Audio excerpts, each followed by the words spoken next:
As the leader of the Booner Pack, I lead from the front. All right, boys. Lock in. It's our core foundation, man. Grit. I'm fired up. I'm fired the f*** up, boys. It's pumping right now. It's got my juices pumping, boys.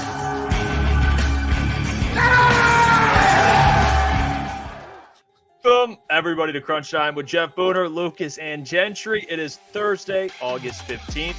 Hope everyone's having a great day. We are back discussing more Detroit sports. We got some Lions things to get to about the preseason game this weekend.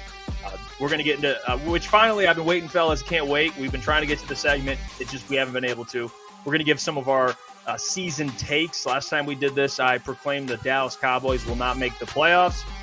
So we got another round today of takes that we have. Can't wait for it. A lot to get to today. MicroMike will be joining as well in the first hour.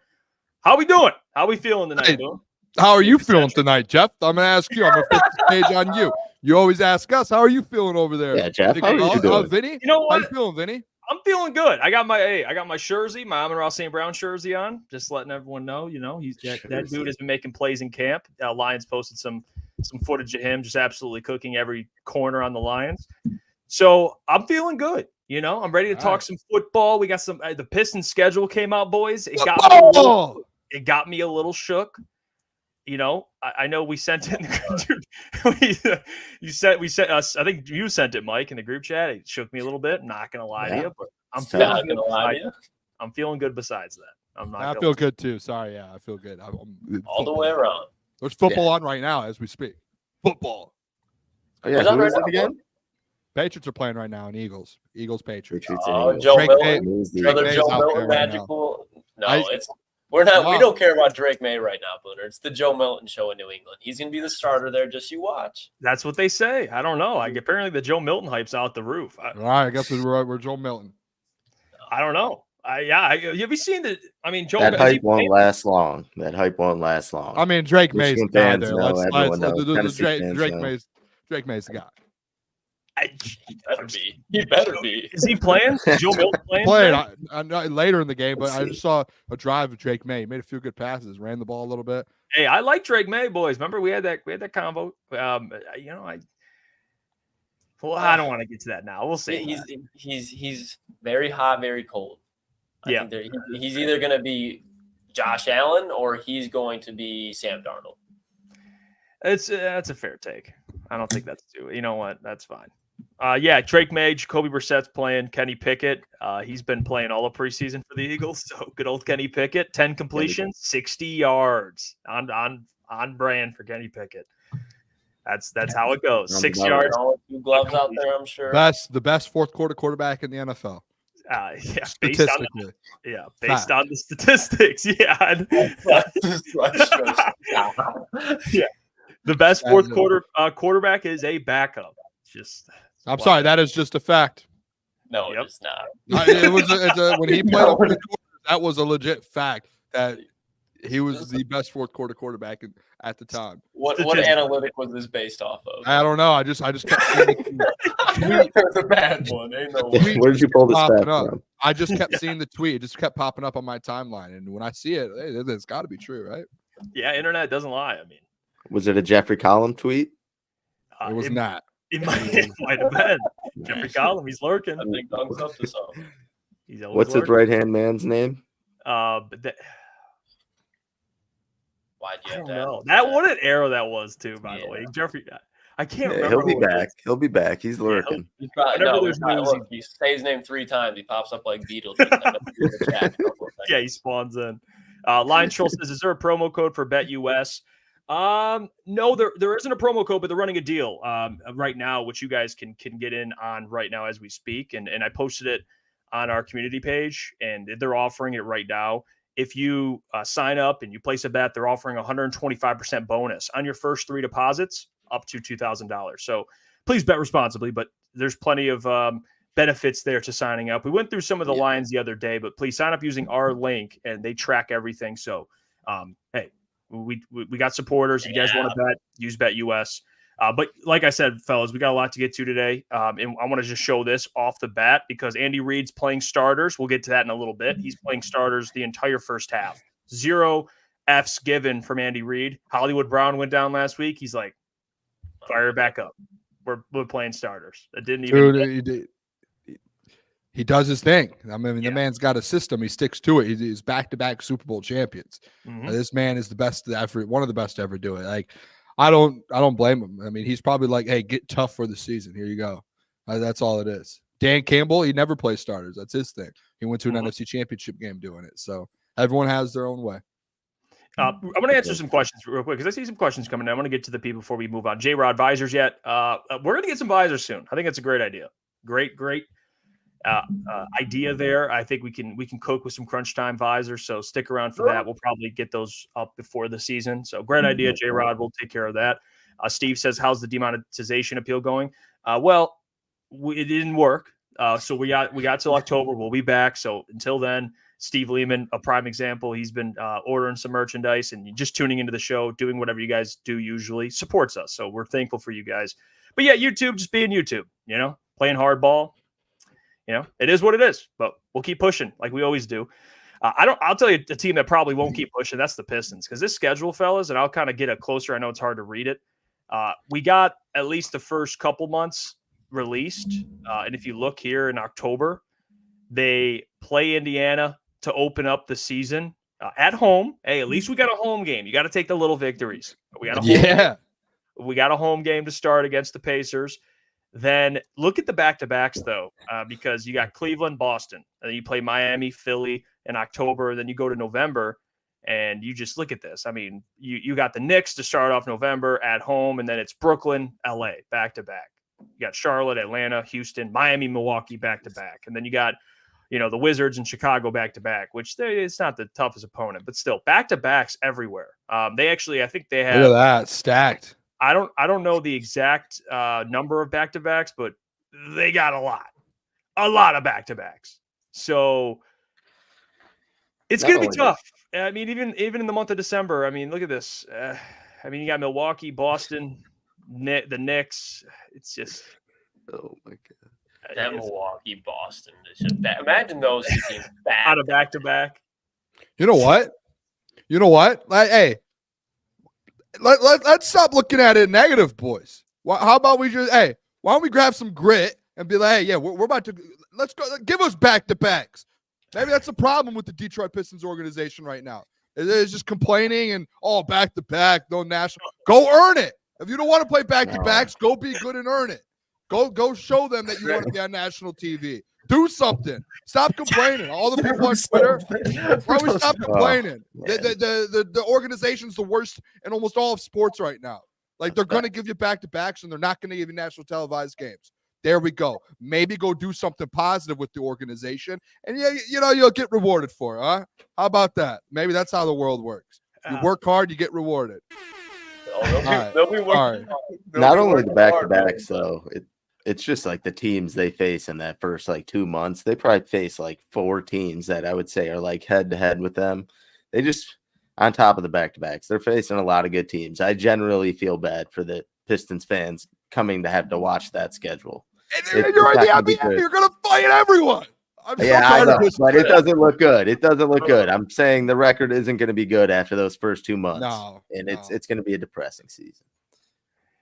Yeah. And shout out to Sean. He just sent me the full schedule. It's. I'm not complaining about the schedule. Go win a couple. But you got to think. I'm building excuses now. So I'm just I'm planning the back-to-back seed. I'm planning the tough teams in December seed. So when they win 10 games, Booner, I have my excuses already planted. Hold on, say that again. You're doing what? What are you doing? I'm planning my excuses seed right now. Yeah. That's a loser mentality, huh? Yeah, that's what Dan Campbell doesn't plan excuses, does he? No. If they lose, Dan Campbell lost, and he said, we're going to figure this thing out. Booner, but that's why we're not talking about the Lions right now. We're talking about the Detroit Pistons. These narratives, the legacies, the Pistons legacy as a organization, pretty high up there in the NBA ranks. But recently, no, they're literally the bottom of the barrel. You just said it. Besides maybe the Oakland A's, the worst sports organization in the United States of America right now. So that's why it's like, oh, you see this and you're like, oh, the Pistons have been beat down to where you think it wasn't possible as a Detroit Pistons fan. And now you look, oh, JB Bickerstaff. This looks like the most – Trajan Langdon looks like he knows what he's doing. And that's what you get like, open up to. To your point, Boone, go out there and do something. But there's only so much you can do with that roster. Yeah. And those many games back to back. Yeah, Boone. Obviously, we're saying they still have to go out there, play, compete, and go out there and hopefully do something. But we're just saying it's not looking so favorable, Boone. That's all it's not looking favorable. It's not looking favorable. But guess what? Other teams in the NBA play the exact same teams, the exact same amount of times than you in your division. So it's just like, and I'm sure there's so many teams that have back-to-backs. This isn't. I'm not yelling at you guys. I'm just saying it. Like I'm scrolling through Twitter today. I didn't even mention anything about the schedule because it's just like, dude, like. We're going to have back-to-backs, and there's going to be, like, you're only going to have 1 or 2 national televised games. Like, people complaining about it, to me, it's just so shocking that there's just, like you said, Jeff, like, people are just making excuses for the Detroit Pistons. What month is it? In August. It's like, dude, that is embarrassing that our organization is in August and complaining about how many back-to-backs we have and already planning on losing those games. Like, I don't think Trajan Langdon looks at it and goes, oh my gosh, guys. Oh my gosh. We're going to have so many back-to-backs. He's probably like, hey, boys, this is what it's about. This is what we're going to be prepared for this. Like in college, you know what? You know the craziest thing when I coached college, the NCAA tournament, you play back-to-back days in Division II. You play like 3 or 4 straight days. Like they don't care about Division II. So guess what you do all season long and all summer long? You prepare your team to go play 4 straight days in a tournament. And to go win a national championship. Trajan Langdon, you better have that roster ready. Bubble, baby. They might need to bring you into the locker room and talk to them about that schedule. You can break it down to the Pistons team because you probably sound more hyped up about it than Trajan did or JB Bickerstaff for that reason. Yeah, I'll go in there. I'm just like, hey, go pump them up, out with the excuses. Like I'm so tired of the excuses. I love people on social media that love the Pistons and are passionate. So passionate. But geez, why don't you have a winner's mentality once in a while, huh? Turn this thing around. Don't always have to be in the Tom Gores. I'm so sorry. I gotta relax. Why? Yeah, maybe Booner could just be the owner. I mean, at this point, I would just. Oh, I would take that. We would be winning. We would be the Warriors. We would be the Warriors. Overnight. Yeah, overnight. LeBron would leave Bronny in LA. Have to take whatever financial cut he does to go play on the Pistons on a vet minimum for 1 year. I love this, Sean. I love you, dude. Like this is what I want. Like it's gonna tell us a lot about what this team is. That's the stuff I want to hear. I don't care about the back-to-backs. It's going to tell how much dogs are in the building now. What is this team about? And if they're not about it and they can't go to do back-to-back games, then you know what? I don't want you in Detroit. Go somewhere else. Yeah, go to Charlotte. They're going to keep those Pistons off the path, though. That's all you got to do. Keep them off the path. Oh, yeah, they're off the path for sure. No path. Sorry, I did not expect to get fired up about the Pistons. I apologize. Well, it's good. You know, we need that type of energy because we got a lot of good things to speak. I wanted to bring that up. That just came out of me. I don't know what happened. It's gonna be a long season, and I like what Sean said earlier too because he's absolutely correct. They're the worst team in basketball, so even when the schedule comes out, no matter how it looks, you're still gonna look at every team and be like, I don't know if they'll win, given what they just went through last year. So nothing was gonna change anyway. The back-to-backs, who cares? Go out there and win 20 games, please. Try. But we'll see. Just improve. Give me mental health. Did you hear Isaiah Thomas with Corey earlier today? No. Corey asked him a question. He was like, so do you think this is a Pistons team that could potentially win 25 games? And in a much more elaborate, well-spoken way, Isaiah Thomas says, the fact you just asked me if the Detroit Pistons can win 25 games is just disappointing. He's just when I was playing, we were mentioned with the Lakers and the Celtics, and now you're asking me if we can win 25 It's embarrassing. Games. It's so embarrassing. Sell the team or something. Yeah, shout out Corey, man. Shout out IT as well. But it's just so embarrassing, dude. It's the Pistons organization should be embarrassed. And Tom Gores to go up on those press conferences and to just try and preach like he really cares and just really just put poison in these fans' heads is the most embarrassing thing I've ever seen in my life. That guy should not be. Oh, it's just so I hope he's watching this. He probably watches these shows. I hope he's watching and he just feels like a bad feeling in his gut, like I'm disservicing this fan base and these people in the city of Detroit, in the state of Michigan, in the franchise, and the alumni, and all these people who used to play for the team. It's so embarrassing. He has zero pride for the Detroit Pistons. This guy's never won a playoff game as an owner. Never.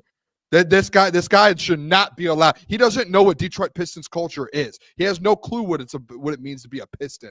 The only thing he knows what it means to be a Piston is building a new stadium and going out west. Like, this guy has nothing to do with the Pistons. Yeah, I'm sorry. Hey, well, that, you know what? I don't know what's happening to me, boys. You know what? The passion Booner just displayed there, remarkable. I respect it, Boone. I know you got a lot of passion for the Lions, which, you know, they play on Sunday. Look at Boone. We'll get him back. He's just taking a little time. I get it. Stressful conversation. It's not fun. It's not fun. Booner's a hurt Pistons fan. You can see it on his face. You know what? It's broken me. It has broken me. You know who else is broken? Yeah, well, yeah.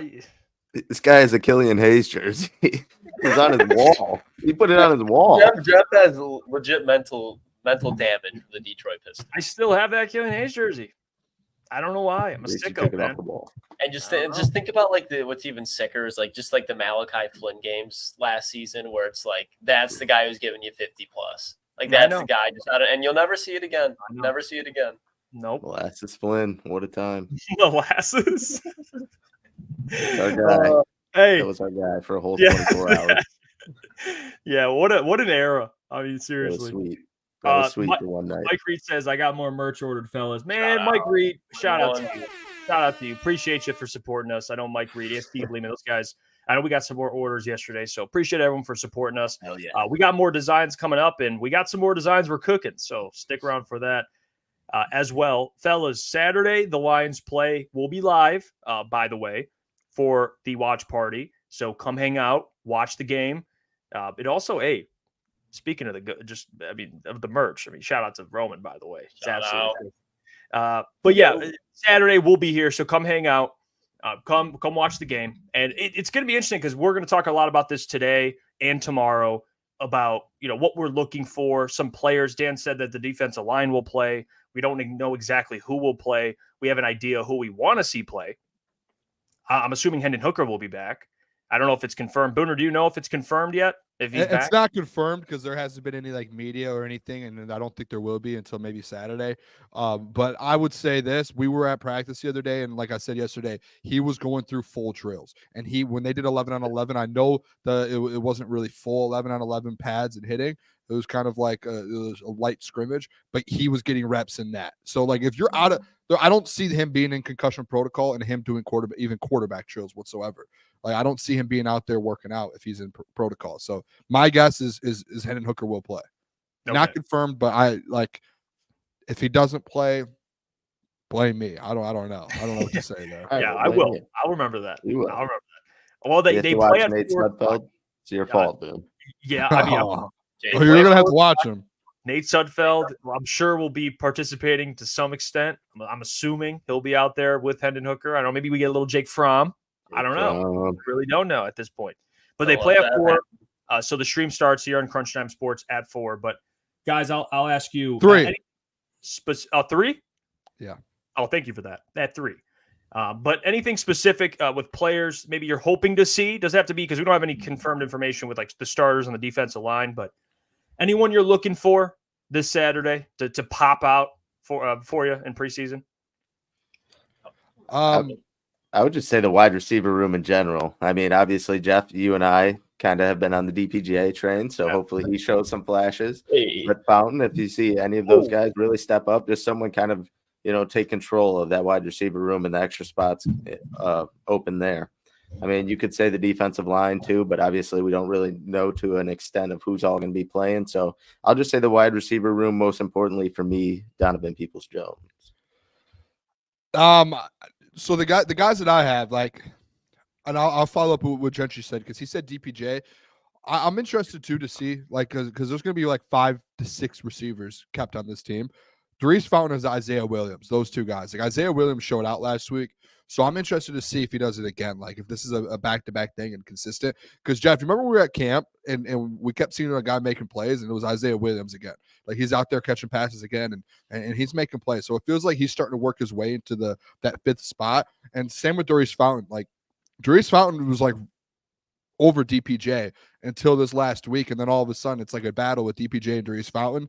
I really do like. I know the quarterback situation isn't the best for him.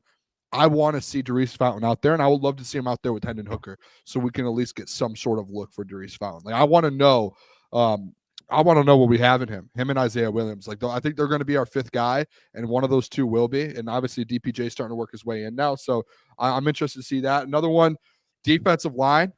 You guys know my guy. I put the pizza bet on him, Isaac Ukwu. I want this guy to go out there and get like 2 sacks on Saturday. Like, I want to see this guy go out there and just go crazy and make the team and just show people that last week wasn't like a fraud or anything. Like he was like, hey, this is legit. Like Dan's been talking about him every day at practice. I want to make sure he's legit. And last guy, I don't know. This might be a wild card. Might be a wild card, boys. Wild card Booner. Brandon Joseph. I want to see Brandon Joseph. I know Brandon Joseph is probably going to make the team. I'm just interested to see, like, again, this is the same thing as Isaac Ukwu and like an Isaiah Williams. I want to just see these guys like go back to back weeks. That's all it comes down to is I want to see you string some games together. Like Brandon Joseph, you have an interception last week. He has an interception at practice. He's starting to dominate. When Brian Branch was out this week when we were at camp, Jeff, guess who was in there for Brian Branch? Brandon Joseph. He was the next man up over Iffy too. Iffy was out there playing. Brandon Joseph was the guy that stepped up and they had in there for Brian Branch, which was absolutely shocking. Like that was shocking. So like I want to see Brandon Joseph do this another week. And then if he does it this Saturday, even no matter what he does the rest of camp, Brandon Joseph is an absolute lock in the roster. If he goes out there and balls out again and he keeps putting this thing together and keeps getting better and better, that's like a key to me because I think that safety room, we talked about it all off season, was like you lost what's his name? I'm drawing a blank here with the Eagles. What? The guy that everyone hates, the fan that everyone hates. CJ Gardner-Johnson. CJ Gardner, I don't know why I drew a blank. You lose CJ Gardner-Johnson, you lose Tracy Walker. It was like, hey, like Brian Branch is moving there, but hey, where's the depth? Where's the depth here in that room? And I think Brandon Joseph is like just a surprise. Like, here's your depth. Here it is. And like I want him to succeed. I really do. Those are my 3 guys: Ukwu, Fountain, and Isaiah Williams, and Brandon Joseph. No, I had Ukwu too. Yeah. Sorry, Phil. Hey, you know what? We get it. I'm kidding. Lucas, go. Sorry. All right, Tom Gores. I'm joking. I'm kidding. No, okay, I have Ukwu too, and pretty much for all the reasons that Booner just said. But another guy, another edge rusher, I want to see James Houston this week because they finally moved him to defensive end. He's got a full opportunity to play the position that he's best at. And the Chiefs are going to have their starters out there. So if they have James Houston out there, which I hope they do, I don't see the reason why he wouldn't be outside of injury. James Houston, if he makes an impact in the defensive end spot, I think that's all the things that the Detroit Lions fan need to see out of him, especially if they move back to end. Like I said, Ukwu and then another guy, Sion Vaki, guys. I mean, I think when you look at Zonovan Knight, you look at Craig Reynolds, both very fine running backs. But Vaki just looked like he had something they didn't. You could tell he was out there with Hendon Hooker, so they're moving the ball down the field compared to Nate Sudfeld. But even when Sudfeld was in there, Vaki was still, when it came to pass pro, he was doing everything they needed to. Running the ball, he looked great. And then receiving the ball, it's really yet to be seen. But I think that's something that I'm excited to see against the Chiefs. So Vaki, Ukwu, and James Houston for me, fellas. Hey, Klotz, real quick, I just want to throw out there, when we were at practice training camp the other day, on Tuesday or Wednesday, actually yesterday, James Houston was off to the side working with trainers. He didn't practice. He was, something's going on. I don't know what the injury is, but he was one of the guys. Like same with Carlton Davis. I don't know if it was just like a small injury and they're just being careful, but I don't know. I'm just saying I don't know. I'm with you on that. Like I want him to play versus starters and see what he can do. I'm interested to see if there was actually a real injury to where it like holds him back from going on Saturday. Maybe if it does, oh well. Like keep him healthy. Like that's fine. I'm not gonna be mad about it. But it's just something I want to see. For sure. Yeah. I mean, do I have to say who I want to see? All right. Do I even have to state it? I mean, it's Hendon Hooker. I want to see him out there once again and to see that progression, to see, he already looked pretty comfortable out there against the Giants. But again, this will be better weather. All right, you're not going to be playing in a monsoon. It wasn't quite a monsoon, but it was raining. It was bad weather, inclement weather, whatever you want to call it. So I think he's got to be the one for me. I just want to see him this preseason. He won't get reps during the season. So unless there's an injury or something like that, injuries, depending on how you feel about him being the backup quarterback, that's a whole nother thing. So I'll say Hendon Hooker. The next player, I'm gonna go with starter. I'm curious to see if Aleem McNeil plays, and I'm gonna say Aleem McNeil. Because if he's out there and they play him, I just want to see him absolutely look like the player we expect him to look like. Like we expect a big year out of Aleem. I hope they play him. It hasn't been confirmed if they're going to play him. Dan Campbell said they're going to play starters, and a guy that'd be perfect to play, I think, would be Aleem McNeil. Because get him some reps. If you're going to play some guys, maybe play Aleem. And if it's not Aleem, maybe it's Levi. One of those guys. I want to see some of the guys in the defensive line. So Levi Onwuzurike would be another great one. So if they don't play Aleem, then it's probably Levi Onwuzurike. But if you're playing some starters on the defensive line, it would probably be either of those guys. Maybe you can even throw Matty Betts in there, Boone. Is there still a lifeline? Is he have a heartbeat? Does he have a pulse? I just want to see Matty Betts. Does he have a pulse? I don't know. I would say at this point, he's probably unless he has a big game, if he's out there, I think he's as good as cooked right now.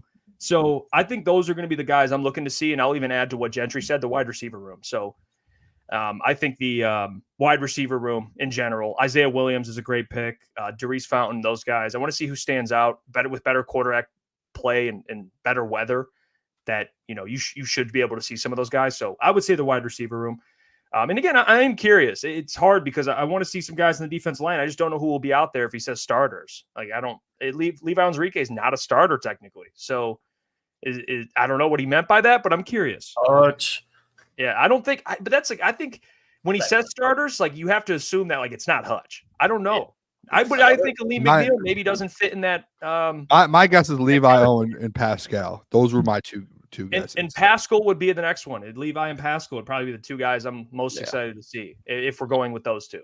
Because I'm really excited.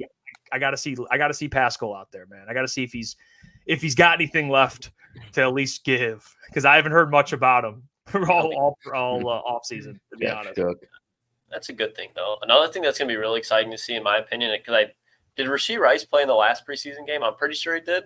Because he hasn't been officially suspended yet. Like, it's kind of a weird situation, but Rashee Rice and Xavier Worthy matched up on Terrion Arnold, and then Ennis Rakestraw's out there. Because I know both of them dealing with injuries, but if they do put them back out there, I think those are like legit matchups, and that's early on in the season. If not, even like a Meek Robertson on a guy like Xavier Worthy, who's smaller but very fast. And then if he matches up on Rashee Rice on the outside, seeing how he handles his own, knowing that Carlton Davis has battled with issues as far as injuries go. So that'll be interesting matchups on the outside to watch. I think I could confidently say Terrion Arnold probably will not play Saturday. No. And then I'm almost want to say the same thing for Rakestraw as well. But I know Terrion for sure is a no-go. They haven't reported it, but the pec injury, that it sounded like he's done until come week 1. And I think it's going to end up being the same for Rakestraw. Stephen Gilmore, maybe see him out there.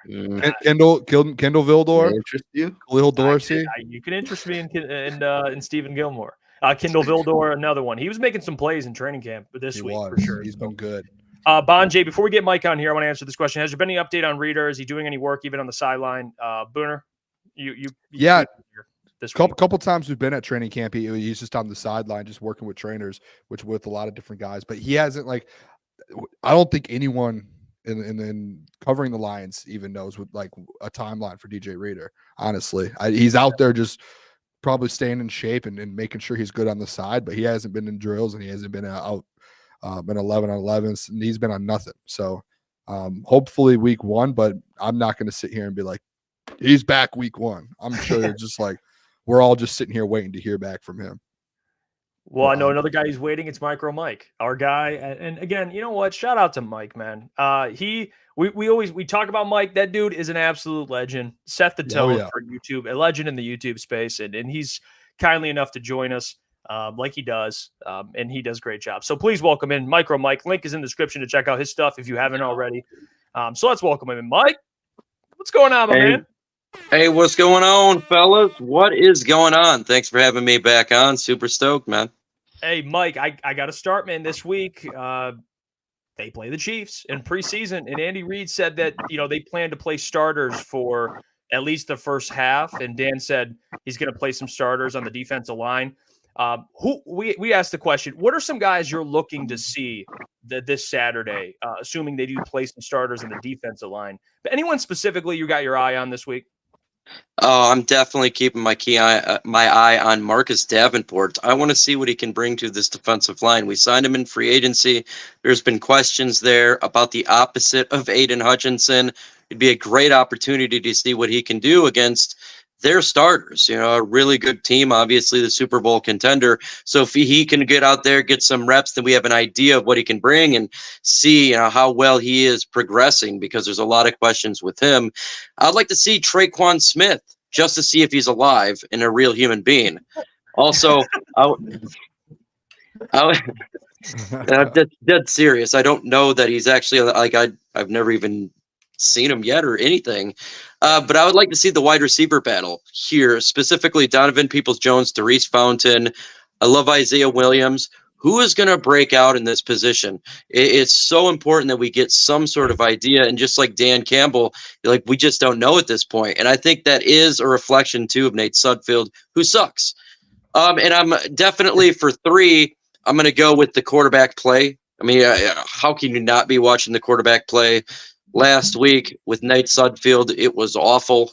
Can we get some quarterback to come out, whether it be, Jake from State Farm out there doing his thing, or, obviously Hendon Hooker, which we're all watching on Hendon Hooker to see what he can do. Can he progress? Will he slide? That is a question there. And then Colby Sorsdale, finally, be a guy who I'm really looking to see, because we need to know about the backup tackle position for this football team. The guards, okay, here and there, but we're talking about tackle. That's a big deal. So I'm going to continue to watch what he does on Saturday. Mike, I just want to kind of expand on the wide receiver kind of thing that you brought up there, and just kind of a little more in depth there. And I feel like I talk about this a lot on the show, and I've been the one that's been a little bit worried as we get going. A couple months ago, I was like, hey, I don't know about DPJ during minicamp.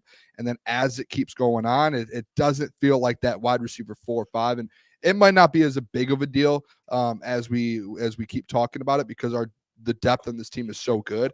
But what are your thoughts on that? Like that room, like if no one stands out, do you think they should go out and get someone? Like where do you stand on that, Mike? I'm interested to know.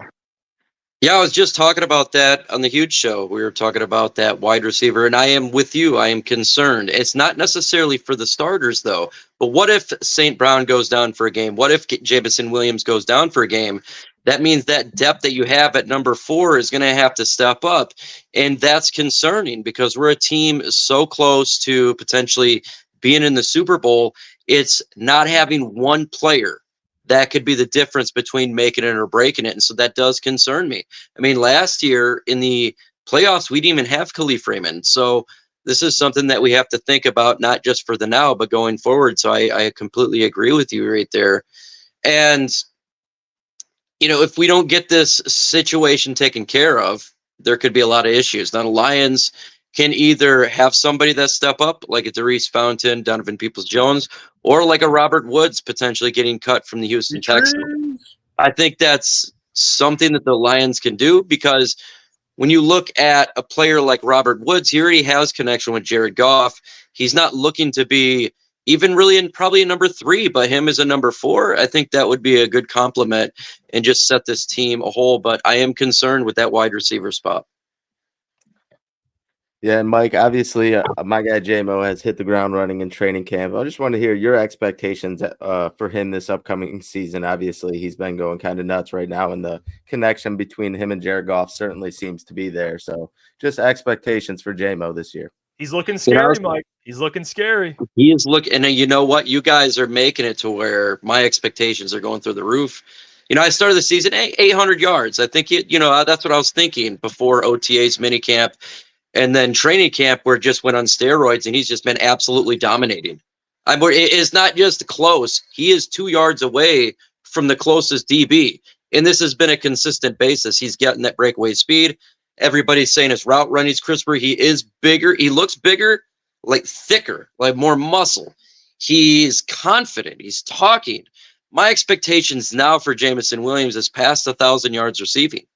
I think if he was to get below that, it was not due to an injury related, that at that point would kind of be underwhelming. I mean, we're hearing so much that to me, he's got to take that jump now to 1,000 yards receiving. If St. Brown can get to 1,500, I think Jamison Williams, the hype train, get to 1,000. And we kind of just talked about it, Mike, but Sion Baki, I mean, he looked like everything that the Lions wanted him to in that first preseason game. You could see him in between the tackles on the draw. He looked very natural. It honestly kind of looked David Montgomery-esque because he was running powerful, but he was still able to make one or two moves in between the tackles and then even cut it outside to get a first down. So when you look at him and you look at Craig Reynolds, you look at Zonovan Knight, who got work, what did you take away from Baki game one? But then as the season goes along, where do you think he kind of takes a role in this running back room?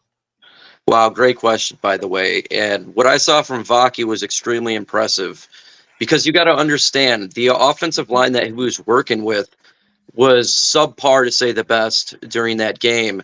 The holes were minimal, but he kept breaking tackles, and he was ankle breaking, folks. The jukes was so smooth, and it was difficult for defenders to defend. Now I sit here and I picture, well, what would happen, say, if I don't know, he's with our first string offensive line? I think that he would make good plays and he'd be really effective in that role. You know, we don't right now have that quote unquote wide receiver 3 or 4. Well, you could throw JMO out wide, bring in Vaki. I mean, that's definitely a matchup that they can exploit for sure because he's going to beat these linebackers, majority of them. And then when it comes to special teams, with this new landing zone rule, it seems like it's more almost like a running play. So if he can get in there and do plays from that, maybe we get better field position from the kickoffs. Really high for Sion Vaki. And, you know, his average in college was 7.5 yards a carry. His average this past game was 7.2 yards a carry. And you can see why. You know, there's only so many balls that can go around with this offense. But, man, you know Ben Johnson can find a good spot to put him on some specific plays that really tear up defenses. So that's who I'm watching again. I want to see what he can do. I think he's already solidified himself on the team. I think I would have him probably jumping Craig Reynolds here very shortly. It wouldn't shock. If he has another performance like he did this Saturday, it would not shock me, especially against the Kansas City Chiefs, who is playing the starters, and I'm sure the second strings, when the Lions are facing, maybe their third strings are in there. Yeah, Mike, I mean, last week we talked about Hendon Hooker making his debut, and, you know, he got to slide. I think we all agree got to slide. You want him to stay healthy, but there's a chance he plays this week, which is probably most likely. I thought he looked just comfortable out there, Mike, looked composed. He seems like a player that, you know, people would use the term gamer, like practice. He's been the accuracy issues and people tweeting about him struggling. And then he gets in the game and he's an immediate upgrade of Nate Sudfeld. And I don't know if it's how bad Nate Sudfeld is, Mike, or it's Hendon Hooker displaying that maybe he could potentially, with development and more time, work up to be your backup quarterback. What'd you take away from his performance in that weather and just where you see him developing into? Do you think he can end up being a backup this year for Jared Goff, or you think that's out of the picture and they need to go elsewhere and find another guy? Because Sudfeld ain't it. We all agree. Yeah, when it comes to the development, it really depends on Ben Johnson and Dan Campbell. Do they think that he can hold it down? You know, that's more the X's and O's. I think physically, right, he has all the tools. But to be the backup role, you got to have a little bit more. So that's on them. If they feel comfortable with him being a QB2, great. But I'm in the belief that maybe you potentially should bring in another person in here that can help like put this position down, because the last thing we need, we talked about with wide receiver, what if Goff goes down for a game and you lose a game and now we're, instead of being the number 1 seed, we fall the 3 seed, potentially falling back. So I'm thinking about these type of scenarios, and having a quarterback that can at least hold the fort down would be very smart. When it comes to Sudfeld and Hendon Hooker, you could clearly see the difference here. Sudfeld, who's 30 years old, been in the league for nearly a decade. In the pocket, he looked skittish. He looked nervous. It's like he's seen a deer in the headlights. He was inaccurate. He was uncomfortable. Hendon Hooker comes in. It was the complete opposite. He looked super relaxed, comfortable. It didn't look too big for him. He wasn't worried. Obviously, he was excited to be on the field when he trucked a player. But you can tell the difference. And it seems like Hendon Hooker has got the intelligence to really be a guy who we can rely on going forward. I don't know if it's going to be this year, but most definitely he's got the patience, he's got the awareness, and that's a good thing. But like we said, he's got to slide, because to be a backup, you got to be available. If Jared Goff goes down, you don't slide, you get hit. Now we're down to our third string. That's guaranteed almost every single time. And he needs to understand that. But sky's the limit for him. It just may take a little bit of development to continue. And Doc, another thing too, a big thing coming out of camp, and it feels like the last few days it's been heating up a little bit, is year 2 Jack Campbell going into his second year, taking a big jump. And we've had this conversation on our show a lot, and I've been, and me and Jeff actually both had him as our number 1 breakout player this year. And he was quiet for a little bit in camp, but it seems like now it's starting to pick up a little bit and kind of getting a little bit more comfortable back to his kind of normal position that he's played his whole career.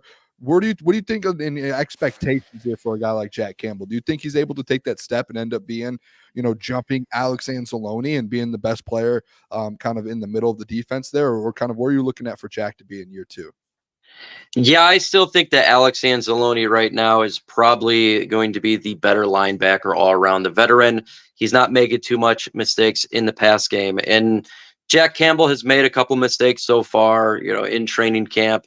But he's also a year 2 player, and Alex Anzalone is a veteran, right? So obviously the veteran is going to have a significant edge.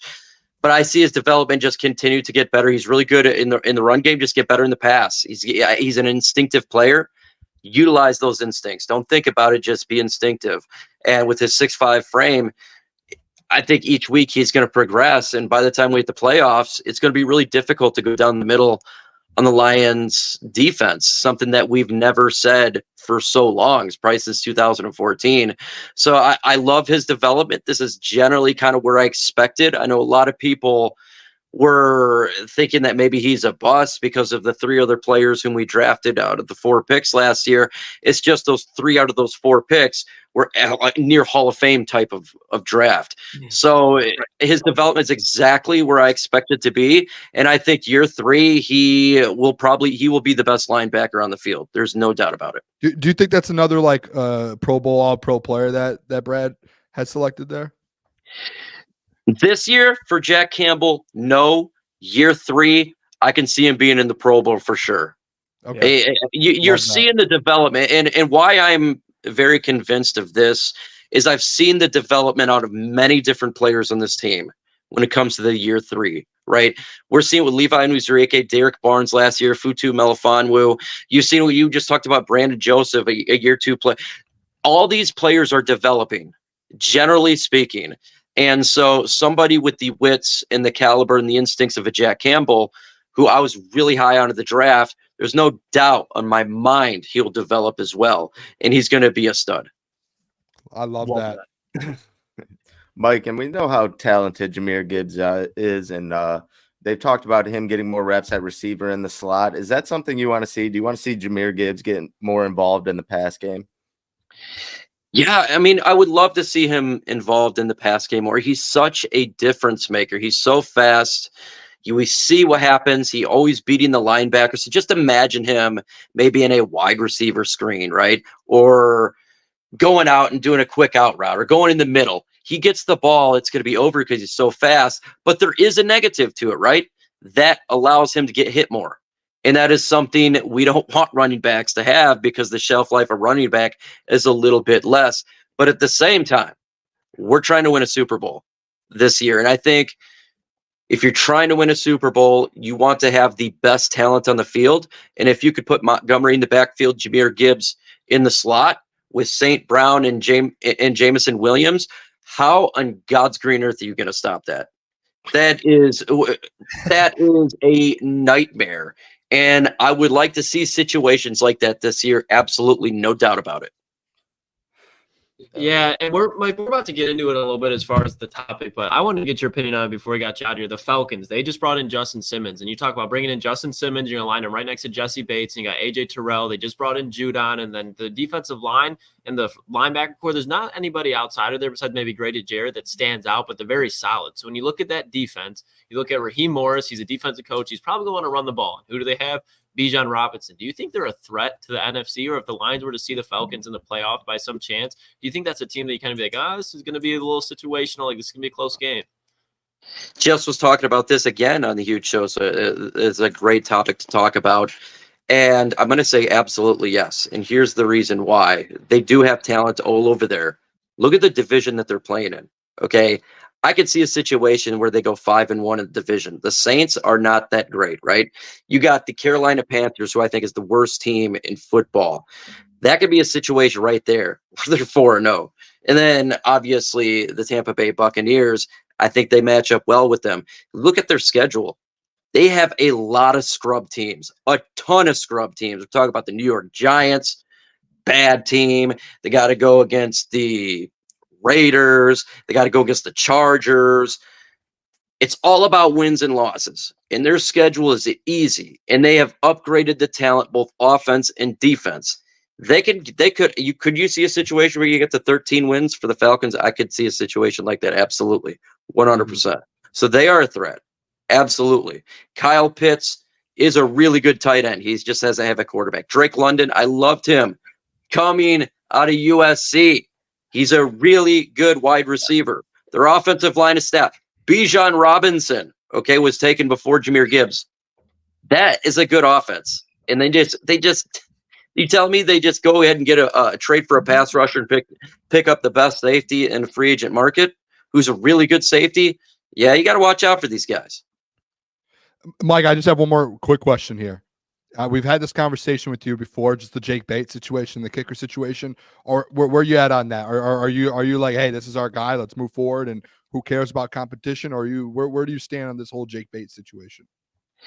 Hey, for me, it's all about kicking field goals. And look, we've seen him miss some in training camp, but the last stretch has been pretty good, even though he missed an extra point yesterday, and another is a long field goal. I want to see him get field goals and tries in this game on Saturday. I think this is a great game to do it outdoors, another outdoor game like the Giants in the bad weather. I want to see this guy kick. But I tell you what, if he can't make the easy kicks, we're talking like a 30-yard field goal, and we're starting issues with extra points, that's going to be a problem. And I do welcome competition on all fronts, and there'd be no different for Master Jake Bates. I love that. Great stuff, Mike. We appreciate you as always. I mean, please, if you guys haven't, check out Mike's channel. Seriously, man. I went on Mike's show, man. Shows us love all the time, and he truly is. Just I gotta get you guys on there, fellas. Like, we got to do like Crunch Time invades my channel. I'm ready whenever. That'd be big time. Word, Mike. We got you. Show some love, Mike. Mike, we appreciate you as always, man. Take care. We'll talk to you very soon. All right, take it easy, fellas. Have a good night. Appreciate you, Mike. Bro. There you go, MicroMike, man. I mean, I gotta hold on. I gotta get the what a legend, absolute legend. I love having Mike on the show. Yeah. Every time I reach out to him, he's like, "I'm good. I'll do it." Never. He's just always there. So appreciate him, man. Always showing love. I want to show this ESPN win-loss record because they do like a ceiling floor. We've done this before. Ceiling. With teams, ceiling floor. Okay. I like it. See, the player thing is a little tricky. All right, but the ceiling for teams and the floor for teams. I'm going to go through the NFC North and kind of show you what they said about some of the teams in the NFC North, what their floor and ceiling could be.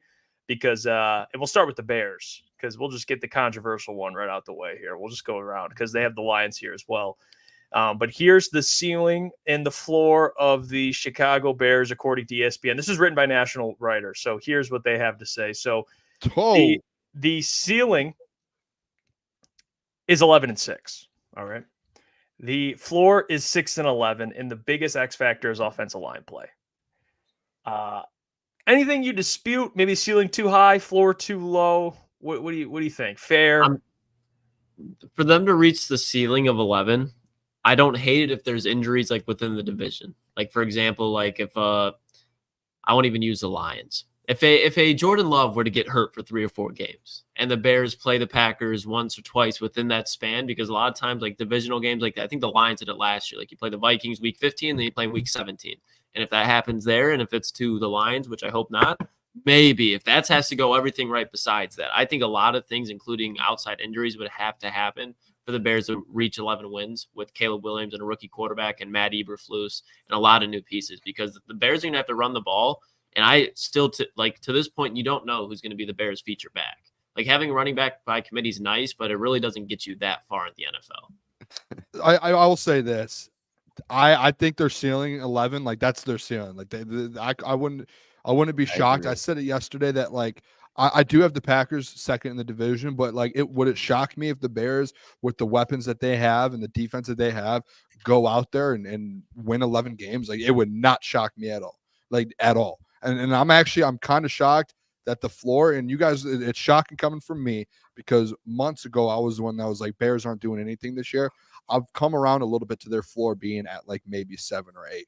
Like I think they win 8 games this year, and I don't think that's like I think that's their floor is 8 wins. Like, I think this is the team's actually coming together a little bit for the Bears. And Klotz, like the running back committee, I know we hate DeAndre Swift here in Detroit, but I think like a little underestimated a little bit. Like I don't like if he's healthy, I don't think it's that crazy to think DeAndre Swift with Keenan Allen and DJ Moore and Rome Odunze and Cole Kmet and Caleb Williams. I don't think it's crazy to think that DeAndre Swift can go in there and have some production on his own with 2 other backs behind him, and they can go by committee for that second spot. Like that's kind of where I'm at.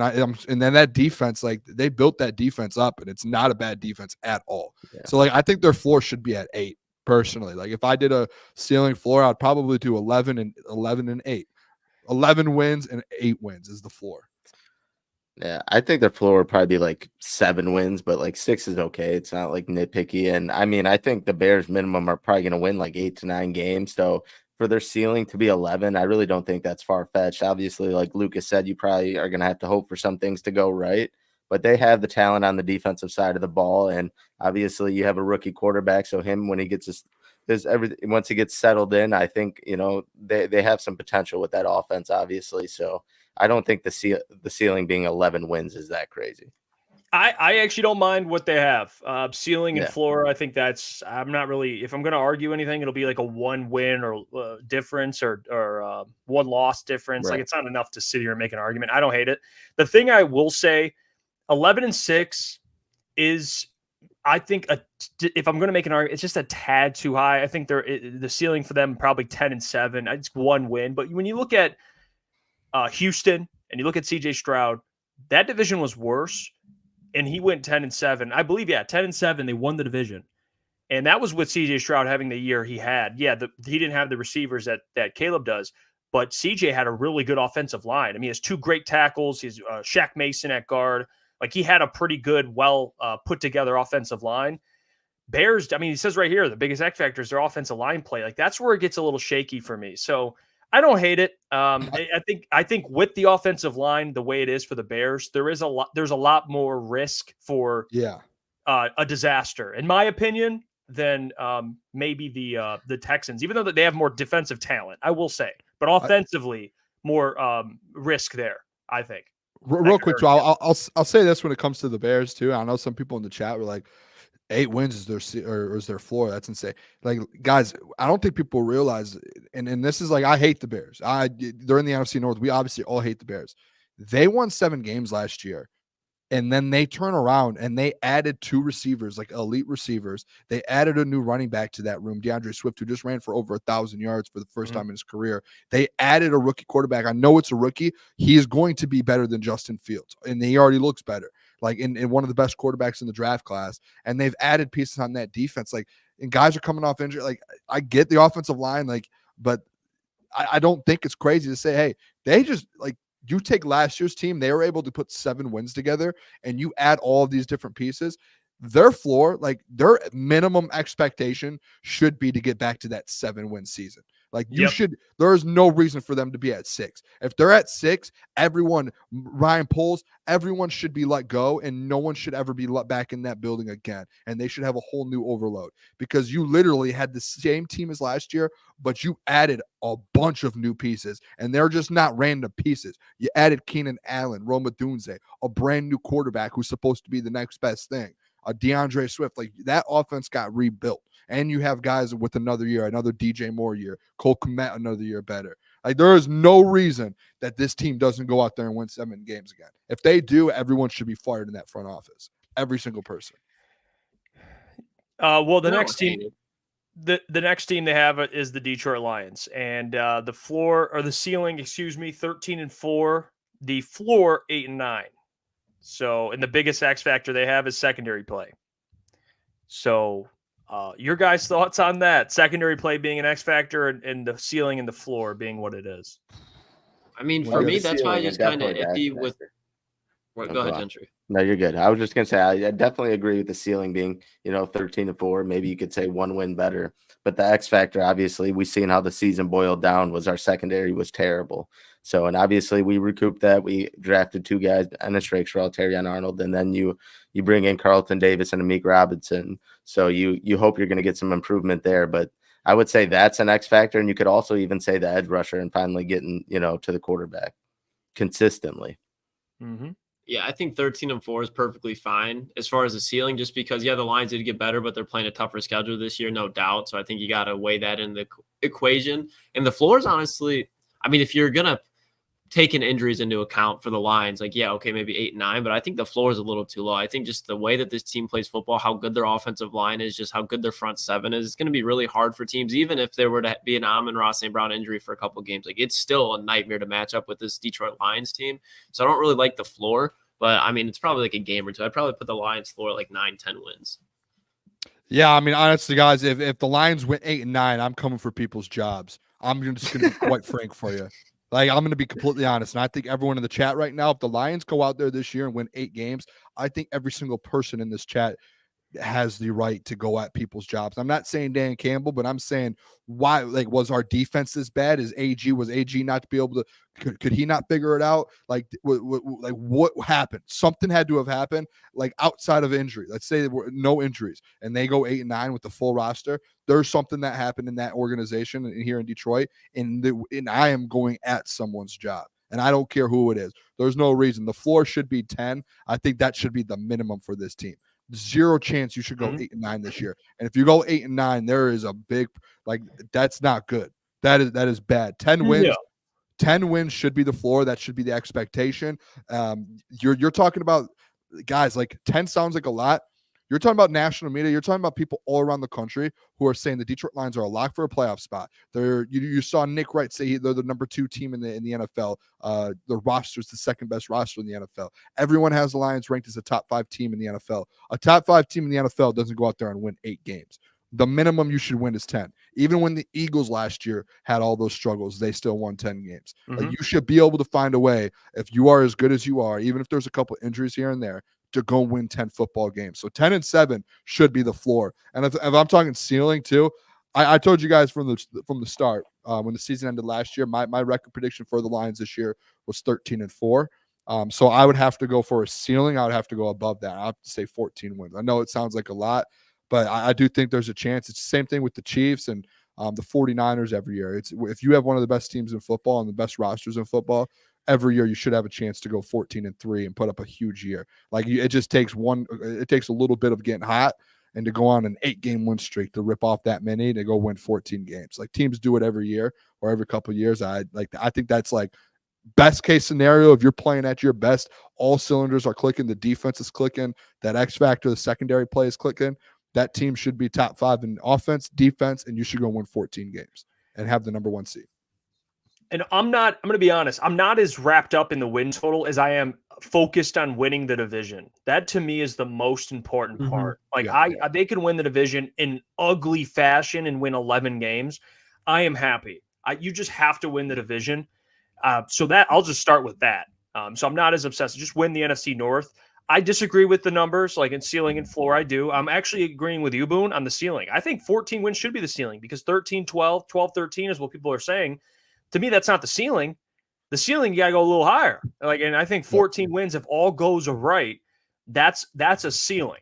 I have them at 12 and 5, 12 and 5, 11 and 6 in that ballpark. So, I think 14 is a fair number to say ceiling. I think their floor is too low. I think it should be 10 wins. I'm with you guys. I think 10 wins should be the floor. If you go 8 and 9, you're third in the division. And like you said, Booner, someone's losing their job. Like that's just how it goes. And unless there's injuries and context, but no way you go 8 and 9. No way you don't have a winning record with this team. There's no way.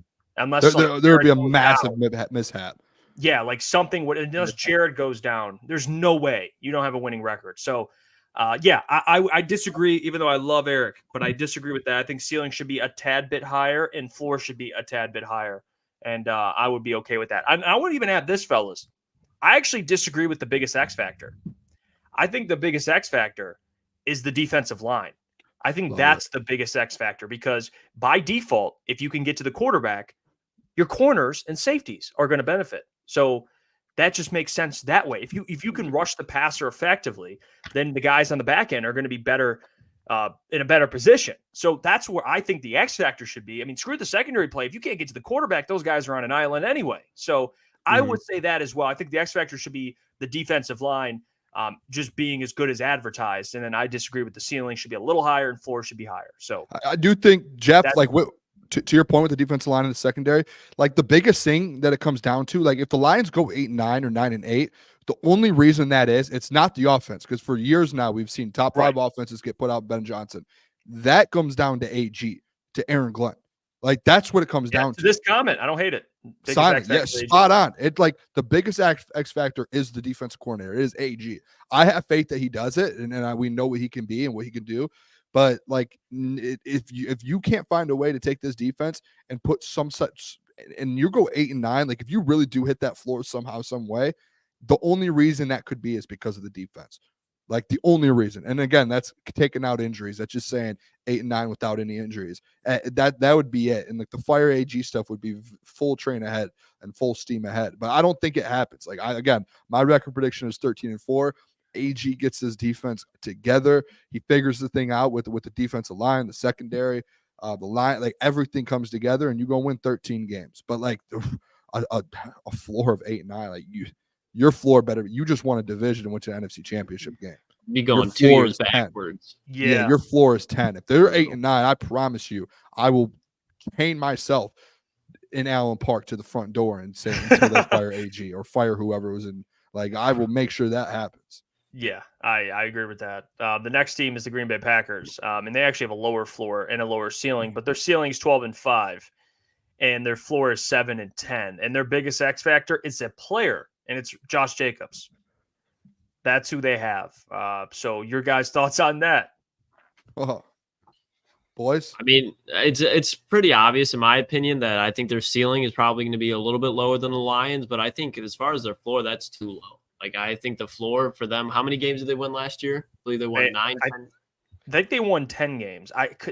Don't fact. Let me check it right now. I got it. They would win 9 and 8. They went 9 and 8. So I think for them, like that's just a lot like we talk about the Lions. They're not to the Lions yet, but they're in a very similar stage of the Lions were in, I think, coming off that win in Green Bay, ironically. And then you can see, all right, this team's legit. They have some pieces. They add a little bit more. I mean, the fact, and I think their X factor, I can't think of his name off the top of my head, but their new defensive coordinator, because the defense last year was just so out of sorts formationally, and they've added some actual players in that secondary as well to help out that front seven, which is still a little shaky. So I think the Packers floor is probably 8-9 wins as well. I think it's a little bit lower than the Lions, like we said, 10, but the Packers floor should be 8-9 wins. The DC, Jeff Iafrate over there. Yeah. New DC. Yeah, I think he came from Boston College. I actually like that as an X factor better, to be honest. I like the defense coordinator. I want to throw out the X factor for me, at least for the Packers. And Klotz, I agree with you. I think the floor should be at 9. Like I think a team that's growing, a lot of these teams are young teams that are still looking to improve and get better. and year after year, like you're looking to improve. And I don't see like a floor being 7 wins. That's a big problem. Again, in Green Bay, you're probably firing some guys if you go from 9 wins to 7 after the hype of the season and winning a playoff game and beating the Cowboys. That's a problem. I think the X factor is these receivers. I honestly, like, I do think, like, depending on how, like, the Romeo Dobbs, Jaden Reed, Christian Watson, like, do they stay healthy? Dontavian Wicks, do they take, like, those are guys that people think are going to, like, be an insane wide receiver core. If they take a jump, I think this team kind of takes a step forward here. And if they stay healthy, like, those guys a lot of those guys are constantly up and down with injuries. To be honest, I would say, like, the floor, I would say maybe 8 or 9 wins, but I kind of agree with the ceiling, and I do agree with the X factor. I think Aaron Jones and A.J. Dillon were terrible last season. Obviously, Aaron Jones battled some injuries, and he picked it up towards the end of the year, but they really had no run game to go along with all those great wide receivers, and then Jordan Love kind of blooming throughout the year. So if they can have a solid run game along with Jordan Love taking that next step, I kind of agree with Josh Jacobs being the X factor here. He could really mean a lot to that offense. Yeah, they're going to have to. I mean, they paid him, so I don't mind. To be honest, the ceiling, I think that's right where they should be. Floor, I'd probably bump them a win or two, but that's about it. If I'm putting the Lions at 10, I could probably put the Packers like 8 or 9, but that's all I'd really change, to be honest with you. But we'll keep it moving. Last one is the Vikings. The Vikings, the ceiling is 9-8, and the floor is 4-13. Like, that's a pretty. 2 different seasons there. Winning record, or you're picking top 5? It's huge difference. I mean, yeah. So, in the X factor, they have what Mike just brought up, Aaron Jones, who is now part of the Vikings, and they're going to have Sam Darnold out there. No JJ at all this season. No, I mean, Sam Darnold should be the X factor for sure, because I mean that's a team that besides quarterback is ready to go. So if Sam Darnold is able just to hold his own and throw the ball to Justin Jefferson, they could very well easily win 7 to 8 games, because I think Brian Flores. Yeah, thank you. On the defensive side, he's got his thing going. I think that's going to be probably like an average defense, but offensively, the skill players that they have is probably top 6-7 unit in the NFL. If you look at that wide receiver core and healthy, TJ Hawkinson coming back. So when you look at that, I think that their ceiling probably like 8-9, but their floor, if Sam Darnold just goes out there, gets hurt, I think 4-13 is right on. And honestly, I don't want that, because I think if they go 4-13, and then you look at the pieces that are going to be coming out in the next draft, as far as an edge rusher to go with a guy like Dallas Turner, Minnesota, they could have a lot of core pieces that are young. So I hope Sam Darnold actually does semi-solid, so they're not picking like the top 4 picks. Yeah, just be mid. Yeah, just be mid. That's all you got to do. No, I kind of agree with. Oh, I didn't know. I thought you were going to boot. I kind of agree with the floor. I mean, I still think the ceiling may even be too high given how the roster is constructed. I don't really have too much confidence in the Vikings, but I would maybe even say the biggest X factor is Justin Jefferson. If he just stays healthy, they'll be able to win some games. You've seen all the different quarterbacks he played with last year and still was having a fantastic season. So if you're going to need to win any games, that he's going to need to stay healthy, and he's definitely going to need to be himself out there. Yeah, and I want to go back to it. Like, I'm kind of lockstep with the Sam Darnold thing. Like, I like the Aaron Jones. I get that. This whole team's built. The only thing that they're kind of where it's like, we need a quarterback. I saw something today that was like, imagine if Tom Brady comes out of retirement, put him in Minnesota, because they have everything ready to go for him right now. And it's like, yeah, they do have all of the weapons. Their offensive line's not bad. Their defense is starting to get built up. Like, what Klotz said, dude, if Sam Darnold stays healthy, not even if he stays healthy, if he's the X factor, if he plays well, they can win 8 to 9 games. Like, that's just if he plays well. They did it last year with Josh Dobbs and all these random players, if he just plays well. But I think there's a chance where you could see a Sam Darnold where he hasn't started in the NFL in how many years, and he goes out there and they win 4 games and they just struggle. I'd like, they struggle. How many wins did they have last year with Nick Mullins? And so that's the thing. They had Nick Mullins. They started out like 1-4 with Kirk Cousins too. Like, they started out worse. Nick Mullins, Jaron Hall, and Josh Dobbs, and they won 7 games last year.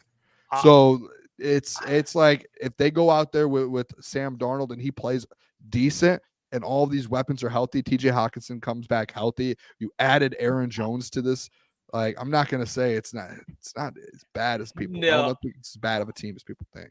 I think they're not going to be good, and I've been consistent with that. I have them in last in the division. I think me and Mike have been in lockstep with that, where we have them. I have them think- last in the division. I'll agree. Okay, and then I'll say wins. I don't know where you are, Mike. I would say, dude, I think their ceiling is probably like 7. Maybe like that's what I think. Like I don't think, know. 7 might be me. Like I think Like their a lot. defense. I just think they don't have the defense. They've kind of patched together, and offensively they have it. Like TJ, Justin, Jordan, who's like drinking and driving now for some reason. And then you have Sam Darnold, and they have Darisaw, Kevin O'Connell, offensive coach. Like they have enough offensively. I don't know how well Darnold's going to play, but defensively they don't have.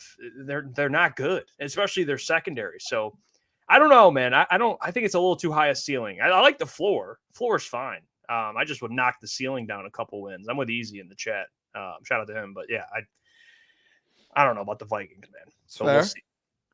If they had JJ starting, which like later in the year, I think it would be tougher for them. Maybe you have a veteran like Sam. Maybe they string some wins, but we'll see. But yeah, we for the most part kind of agree on most of these change. But I think they had their local reporters make these, at least in those markets. So like Eric did the Detroit Lions, and I don't know who the other people are, but yeah, we'll see. I can't wait for the NFL season to see like if our takes align with what happens. I just can't wait. I just want to see the Vikings start out like 0-4, and I can just be like, well, there Just you want go. to see some football. I know. I can't wait, man. Oh, See the Bears. See Jaden Daniels be the second best quarterback. We'll see in a couple of years. Oh no! And maybe You're not Drake gonna May like- takes the spot. We'll see. You're not going to like my bold predictions. But let's get to that, fellas. We're gonna do our bold predictions. We did it a couple weeks ago, and it was a lot of fun. We brought the heat, some controversial takes, some things that people aren't saying. Today we're gonna do it again. Foreshadow the season. Give me an opinion. Could be about any team. Could even be about the Lions if you choose. But just something from either preseason or something that you've been kind of cooking behind the scenes that you think will happen this NFL season. Who wants to go first? Boone. Klotzy, You, hit it Boone. first. I will go. All right, I'll start with mine. Boone, and Oh, I'll start let's off with see. the one I was talking to you about. Because this one doesn't go against my narrative, but it definitely goes with Boone's narrative. Buffalo Bills wide receiver Khalil Shakir will Oh, get 1,000 yards this season. Because when you look at it, and I know people are hyping up Keon, but when you look at Khalil Talk to Shakir me. last year, him and Josh Allen, they really started building up a rapport. I think that people are still going to be focused on Keon more, Dalton Kincaid, Khalil Shakir. Keep sleeping on him. Bold prediction, I will say. But I think he does have a chance because he's not a bum by any means. I think he's definitely a deep threat. Josh Allen is going to be throwing the football deep a lot this year to keep him in games. Give me Khalil Shakir, 1,000 yards receiving this year for the Buffalo Bills. hey, I loved. He had 600 yards last year with Stephon Diggs and that whole wide receiver core they had. He had 600. Mhm. If you watch the preseason game when Josh played, he just kept throwing to Fed him. Khalil. He was did just- it. That's his guy. Early Khalil, on, Khalil. that's going to be his guy. And that might be a Keon nice eventually little will come bet, around. too. What Nice did you say, odds. Gentry? I said that could be a nice little bet there, Lucas. Probably has some good odds on that. Take is over. I like that. I love that. That's a good one, Klotzy. I knew Wait, you'd like it, bro. he kind of came out of nowhere, didn't he, Lash? I mean, I honestly, Yeah, I- people Yeah. were like, watch out for him. And I was like, and I started watching him. Like, he wasn't getting the ball yet, but I was like, all right, this guy's like, he's got legit NFL size. He runs good routes, has good hands. And then later in the season, Josh started going to him. When Stephon started fading, they didn't even go to Gabriel Davis. They're going to Khalil Shakir and Dalton Kincaid. Gabe Davis, That's why I think they didn't mind leaving either of those guys and pick Keon Coleman, good number wide receiver 2 for his rookie season. Interesting. Noted. You guys, I want me to go next with mine. Go ahead. Boone, I've go got ahead, Boone. I've got 4 of them, and I'll do. We don't have to Hey. do them all, but I'm just gonna Let him cook. I'm only gonna explain one. I'll do one, and then we'll do one. We'll just rotate around the room here until we're all out. I want people to know this too. When we did this segment about a month or so ago, that was when the very first person in the city of Detroit to say Aiden Hutchinson's going to win Defensive Player of the Year. No one else thought of it. Guess who did? Me. And guess what? The narrative now. This guy's going to go win Defensive Player of the Year. Now, my first one. When I say something, it'll happen. This one's going to happen. Who's going to lead the NFL in rushing yards this year? Oh, you might steal mine. There's one player and one player only, and that is the king, Derrick Henry. Derrick Henry's going to go out there. He's going to lead the NFL in rushing yards. I know he's getting older, But this man just went to the Philadelphia Eagles in an offense. They love to run the ball. I know they have A.J. Brown. They have Devontae Smith. But they just got DeAndre Swift, his first 1,000-yard season of his career. Derrick Henry last year, as much as you can want to say he's washed up, this, that, don't care, guess what? He was second in the NFL last year in rushing yards. Second in the NFL. 2 years ago, guess what? He had 1,500-plus rushing yards. He's going to go out there again this year. I think a lot of people don't really realize how good he still is. Like, think about this. Everyone's calling this guy washed. Someone are look at Freddie. He's not as explosive. His stats support it. Oh, his stats support it. Okay, that's crazy because he was second in the NFL last year in rushing yards, and he still went out there, and that was on the Tennessee Titans.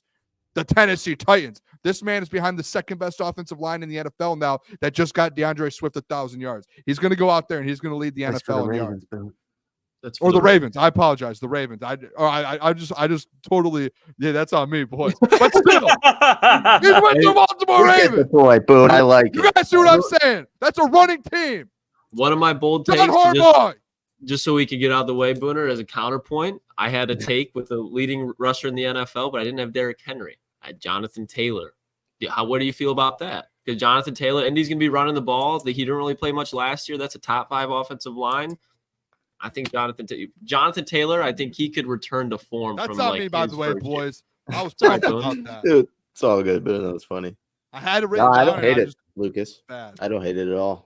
And that definitely fits your narrative. So, Mhm. all right. So I have 3, but last time we did this, my bold prediction was that the Eagles would play the Lions in the NFC Championship. And now I'm going to the AFC side of things.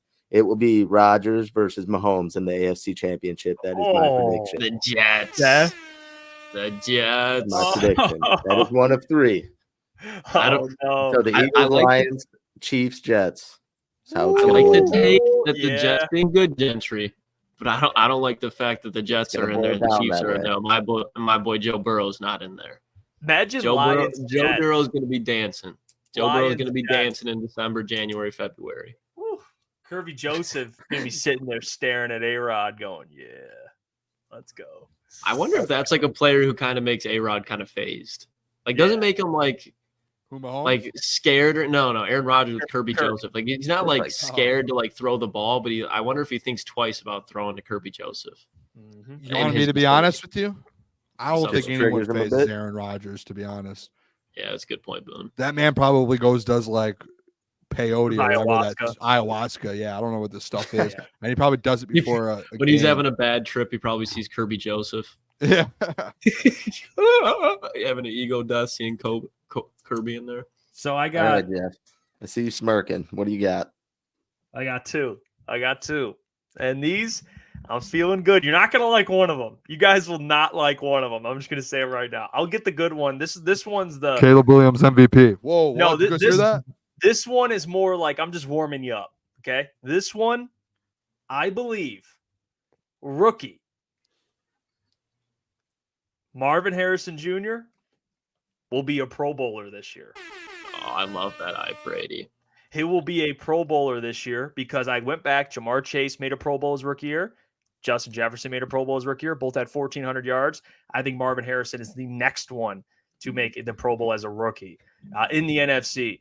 So that is my first one. I think he has a big rookie year, a lot of targets. They're not going to win a ton of games. They're going to throw the ball a lot. So Marvin Harrison Jr., congratulations. You're a Pro Bowler. I know feel it's like that's a lock. Yeah. a lock. Yeah. He's that good. Oh, that's fine. Fits my narrative. the Offensive former- Rookie of the Year, by the way, too. He's winning that award as well. I don't know about So that's the now here's the all right. Trevor Lawrence. Oh, good God. Oh, Here's yeah, this we're again. Back. We're back. Oh. We are back. I'm just happy. Almost here. I'm just happy Gentry and Klotz might just be on my side finally, because last year it was what Jeff says, Drake versus everyone, 20 versus 1. It was me versus all the Trevor Lawrence people. I was sitting there on an island with this Trevor Lawrence stuff. On my Trevor Lawrence will get an MVP vote. Drop that. Yeah. Drop that. Yeah. He will get a MVP vote. I just said that. Yes, I Hey, do. Klotzy, welcome Yes, to my I world did. last year when everyone over here is hopping, is all big time over I got to Trevor give Lawrence. him some respect. He's sticking with the narrative. He's standing on business. Oh Thank my you for gosh. tuning into You the guys show, thought I guys. was Thank done you for last tuning year. into the He show. was my MVP. tonight. It went terrible. We're I'm just- running it back. I'm just happy to finally have some people on the Trevor Lawrence. Let's not hype this guy up train. He is getting an MVP vote this year, and Lucas is gone. Oh my god. Hey, he's getting one. Come on. Come on. Hey, easy. I Luke. can't do this. Your reaction. Okay.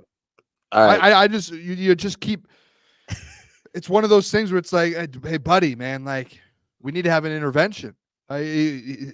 Let's wait until he does something. This dude is just like every year for the last 2-3 years. It's like, is this guy gonna ever do anything? No, he's not. All right, let's move on. Jeff, we kept talking about how the offense, kind of, it definitely took like a step back, you could say, with the wide receiver core.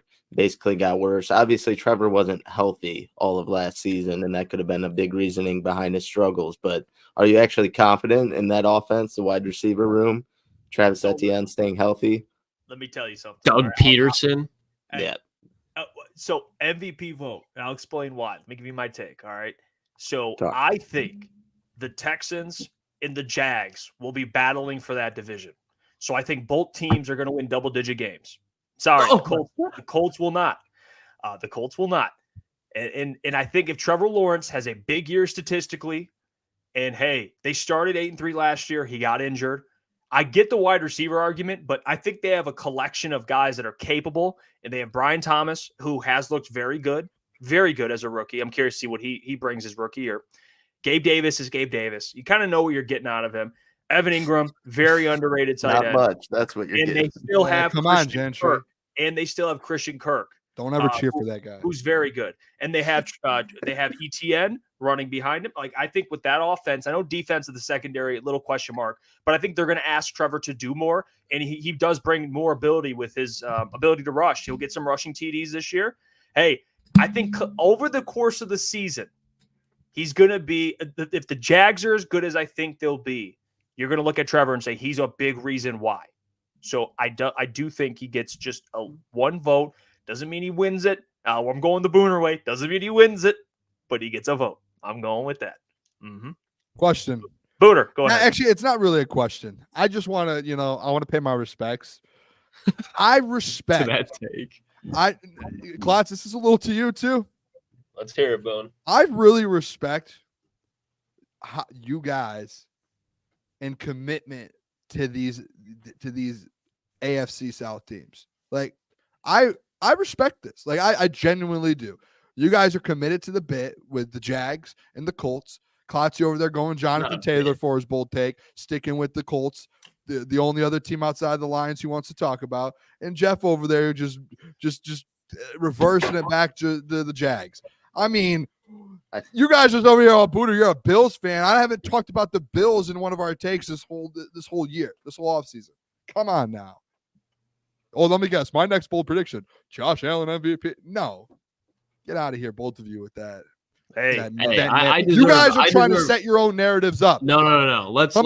Now. Okay, let's be serious here for a second. There's no rebuttal here. I just what is stated more a fact. realistic here? What is realistic? I just stated a fact. Trevor Lawrence getting an MVP vote or Jonathan Taylor leading the league in rushing. There's a difference there. There's a difference there. Hey, but we're going chips all in. All it's in. Bold. That's what I said. I bold. respect it. It's Give just me an more MVP. like, can we get something else out of you too? Come on. Give me a different vision. Booner, I gave my Buffalo Bills take today. You did. All right. I respect did. it. But again, I went against one of my narratives. You did here. All right. Let me get back to the AFC South real quick. I make fun of the Bills wide receiver core, and I just gave him credit. I'll admit, no more doing that. When I got a guy, I got a guy. Okay, Yeah. I'll admit it's a fault of mine. When I like a player, I'm a loyal supporter of that said player. All right, Trevor Lawrence, I know what he can be, and we're gonna find out if he makes me look like an ass this year. Jeff, all right, we're gonna I find out. respect it, but Jiminy Christmas is the saying is. Just want to hear something else. Can I do another bold prediction? I have 4 of them, so I just want to get. Yeah, I got some too. Boom, go for it. I want to get through another one of mine. Another one of mine here. I want to do this. I want to say, Jeff, this kind of fits your narrative with the Dallas Cowboys. I don't think they just don't make the playoffs. I think they end up getting a top 5 pick in the NFL draft. Wow. I think they're one of the bottom 5 teams in the NFL this season. I don't know. And I say this thinking that in my mind, I don't know what happens with CeeDee Lamb. I don't have any faith that a contract gets done. I don't have any faith in Jerry Jones. I've heard a rumor, and again, this is a rumor. I don't know if it was a show I was watching. It might have been like the Pat McAfee show or a big show. But they brought up a point that someone in the circle said that Jerry Jones really likes Shedeur Sanders, and he wants to be as close as he can to the top of the draft to go move on from Dak this year. That's why Dak doesn't have a contract yet, and he wants to move on with Shedeur Sanders and bring him to Dallas just like his dad was in Dallas. So I'm not saying I think that's like that rumor's true, but to Tyler's point, Jerry keeps saying he's all in, and he still hasn't got his star wide receiver. Like if they don't have CeeDee Lamb, they win 4 games. They're a bottom team in the NFL. Like think about that offense. No CeeDee Lamb.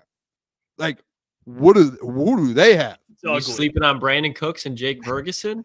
Whoa, Turpin, Rico Dowdle? Whoa. You don't sleep on Rico Whoa. Sleep on Rico. If CeeDee Lamb ends up, if CeeDee Don't Lamb sleep. sits out, if he sits out the first 5 weeks, they start 1-4 and they're done. Jalen Tolbert, Booner? Yeah, Come on nothing. now. Nothing. Yeah, they got tingling over here. empty cover without CD. That's what they got. That I generally think that if this situation doesn't get handled, I think they're a bottom 5 team and they end up with a top 5 pick, and then he ends up trying to trade up to 1 to get Shedeur. All right. Hey, it fits my idea. Bold. It's All right. bold. Well, this is a narrative-less take. I think. I don't think any of us have. None of us, I know for a fact, have no stock invested in the Carolina Panthers. I know that for a fact. But my bold prediction, this is probably my boldest one. Panthers' second-year quarterback Bryce Young will throw for over 3,000 yards, 22-plus passing touchdowns, and under 11 touchdowns in 2024. Wait, Interceptions. Oh, yeah, interceptions. Under 10 interceptions this year. Or 11, my fault. 2 to 1. Last 2 year, to 1, basically. Almost. 2 to 1. Last year, he didn't even throw for 2,000 yards, I believe. He threw 11 touchdowns and 10 interceptions. And I think adding Dave Canales, adding Deontay Johnson, who's finally going to be a friendly, short check down option for him. Jonathan Brooks, who I like a lot. And you guys know how I feel about Xavier Legette. I don't think 3,000 yards is egregious whatsoever. No. 20 passing touchdowns is not at all. And 10 interceptions will be the hard part. But you go back at Alabama, like Bryce Young did not turn the ball over. I think Bryce Young has just been getting mocked to the point where it's just disrespectful at that point. Like, I understand the man's undersized. I don't think he's going to be winning them a Super Bowl, but he's still a very talented quarterback. And I do think that you finally see what Bryce Young can do in the NFL this year. Now he has I wouldn't even say a legitimate offense, but a serviceable offense that isn't Adam Thielen as your wide receiver 1 and Miles Sanders as your running back, Ian Thomas as your tight end. Like, the man had nothing to work with last year. Frank Reich was fired, at week 1? Like, Frank Reich didn't even stand a chance there last year. So I don't love what they have going in Carolina, but it's a better situation. And then my last one is really not that bold because I've been talking about it a little bit. But Bengals second-year running back Chase Brown will finish top 10 in rushing yards in 2024. Yeah, I don't. Can I say this, Klotzy? Yeah. I don't think those two are that bold at all. Actually, I think those are good predictions. Like Bryce Young threw for almost 2,900 yards last year. So if he doesn't hit 3,000, he probably shouldn't be playing in the NFL. Maybe I was looking at it wrong then. He just should not come back to the NFL if he doesn't throw for 3,000. I'm with you. He doesn't. Well, he had 3,300, not 3,000. Either way. Yeah. So like, I think he should improve. He had 10 interceptions. Like, that should only stay the same or get better. I think, to your point, the boldest part of that is the touchdown passes. Like, he better take a jump and go get 20+ touchdowns this year. Like, that's a jump I feel like that you have to take if you're he was the number 1 overall pick. Like, you have to take that jump. Have to. And I like the Chase Brown. Chase Brown's going to be a dog. All right, Jeff, you or me? You can go. Go ahead. All right. So I have 2. One is about a player in the NFC North, a wide receiver in particular, on the Chicago Bears. I think with the way that things boil out, they will be outside the playoff picture, and I do not think Keenan Allen finishes the season with the Chicago Bears. Obviously, I don't think they're going to pay him next year. I think he gets traded before the deadline, at the deadline, to a team that makes sense because they'll be already so far along with Rome Odunze, and they know they're not going to pay him, so I believe he gets traded. I think that's a real possibility, by the way. Keenan Allen gets traded. We'll see though, because they could. I mean, why wouldn't you? If you're not going to extend them, trade them. I mean, you have Roma Dunze. It makes sense. So I don't hate that at all. The last one My I second have, guys. Wait. I got one more. Go ahead. Yeah, go ahead. The last one is a wide receiver we were very high on, coming from Georgia, playing for the Chargers. I think Ladd McConkey will finish minimum top 3 in receptions out of rookies. I think he's going to get fed the ball a lot. I don't know how much his yards go. I'm not going to go as far as to say he's going to be top 3 in yards with Marvin Harrison, Malik Neighbors like that. But I think Ladd McConkey will be top 3 in receptions for rookies. I think he is going to be a big part of that Chargers offense off rip. Their wide receiver core is absolutely terrible. So I think he'll be a big part. I think my prediction ties in. My last one ties into what you just said. I have Jim Harbaugh win Coach of the Year. I think the Chargers will be in the playoff race till the end of the year, and I think they could even sneak in. I do. And I'll tell you why. Jim Harbaugh, we look at how he's built teams in the past. What does he need? Offensive line, just drafted a very good tackle in Joe Walt. Defensive line, they have some pieces. In the run game, which, they signed some running backs, capable guys. And he has Justin freaking Herbert. So I think with that team currently constructed, the wide receiver core, I mean, Mike brought it up. I think Ladd McConkey, very fine player. Love Ladd McConkey. I think the Chargers easily, and they're going to beat up on the Broncos and Raiders in their division. So don't be surprised that the Chargers got a playoff spot at the end of the year. It's going to be a gauntlet in the AFC. I understand that. There's a lot of good teams. I mean, you have just in the Steelers that are going to be on that bubble. A lot of teams that are going to be on the bubble. I think the Chargers, with new addition with Harbaugh, I think he can come in, and I would not be shocked if they're a playoff team year one. I just would not. And he wins Coach of the Year, of course. I got 2 more, boys. Yeah, I've got 2 as well. All right, I'm good. You guys fire Can I go? Go ahead. Go ahead. I'm going to go. This is my 3rd and 4th one here. Wait, do one at a time because we might take each other's here. You do one, I'll do one. I'm just going to rip them. Okay, just go for it. I'm just going to go. All right, we run out of time. I'm going to say my 3rd one. Washington Commanders finish 2nd in the NFC East. Okay. And potentially get a wild card spot. I think Dallas. To what I said before, Dallas done. They're done. Bottom 5 team. I think the Commanders take the jump there. That fits my narrative. That's what I've been doing. Last one here. This is a Lions one, boys. This is a Detroit Lions one. Oh, hold on. Guys ready? Mm-hmm. Aiden Hutchinson. Already said he wins Defensive Player of the Year.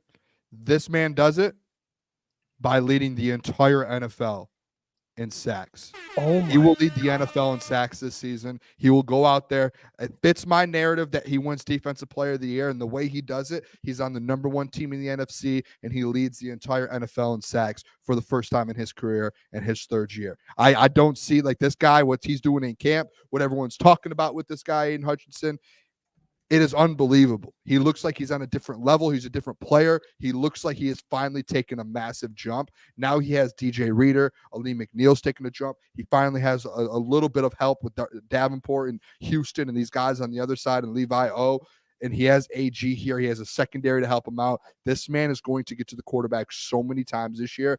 Just watching him out at training camp, he just bullies everyone. Jeff, we saw it the other day when we were there yesterday. We did. This guy just literally, guys, I'm not kidding.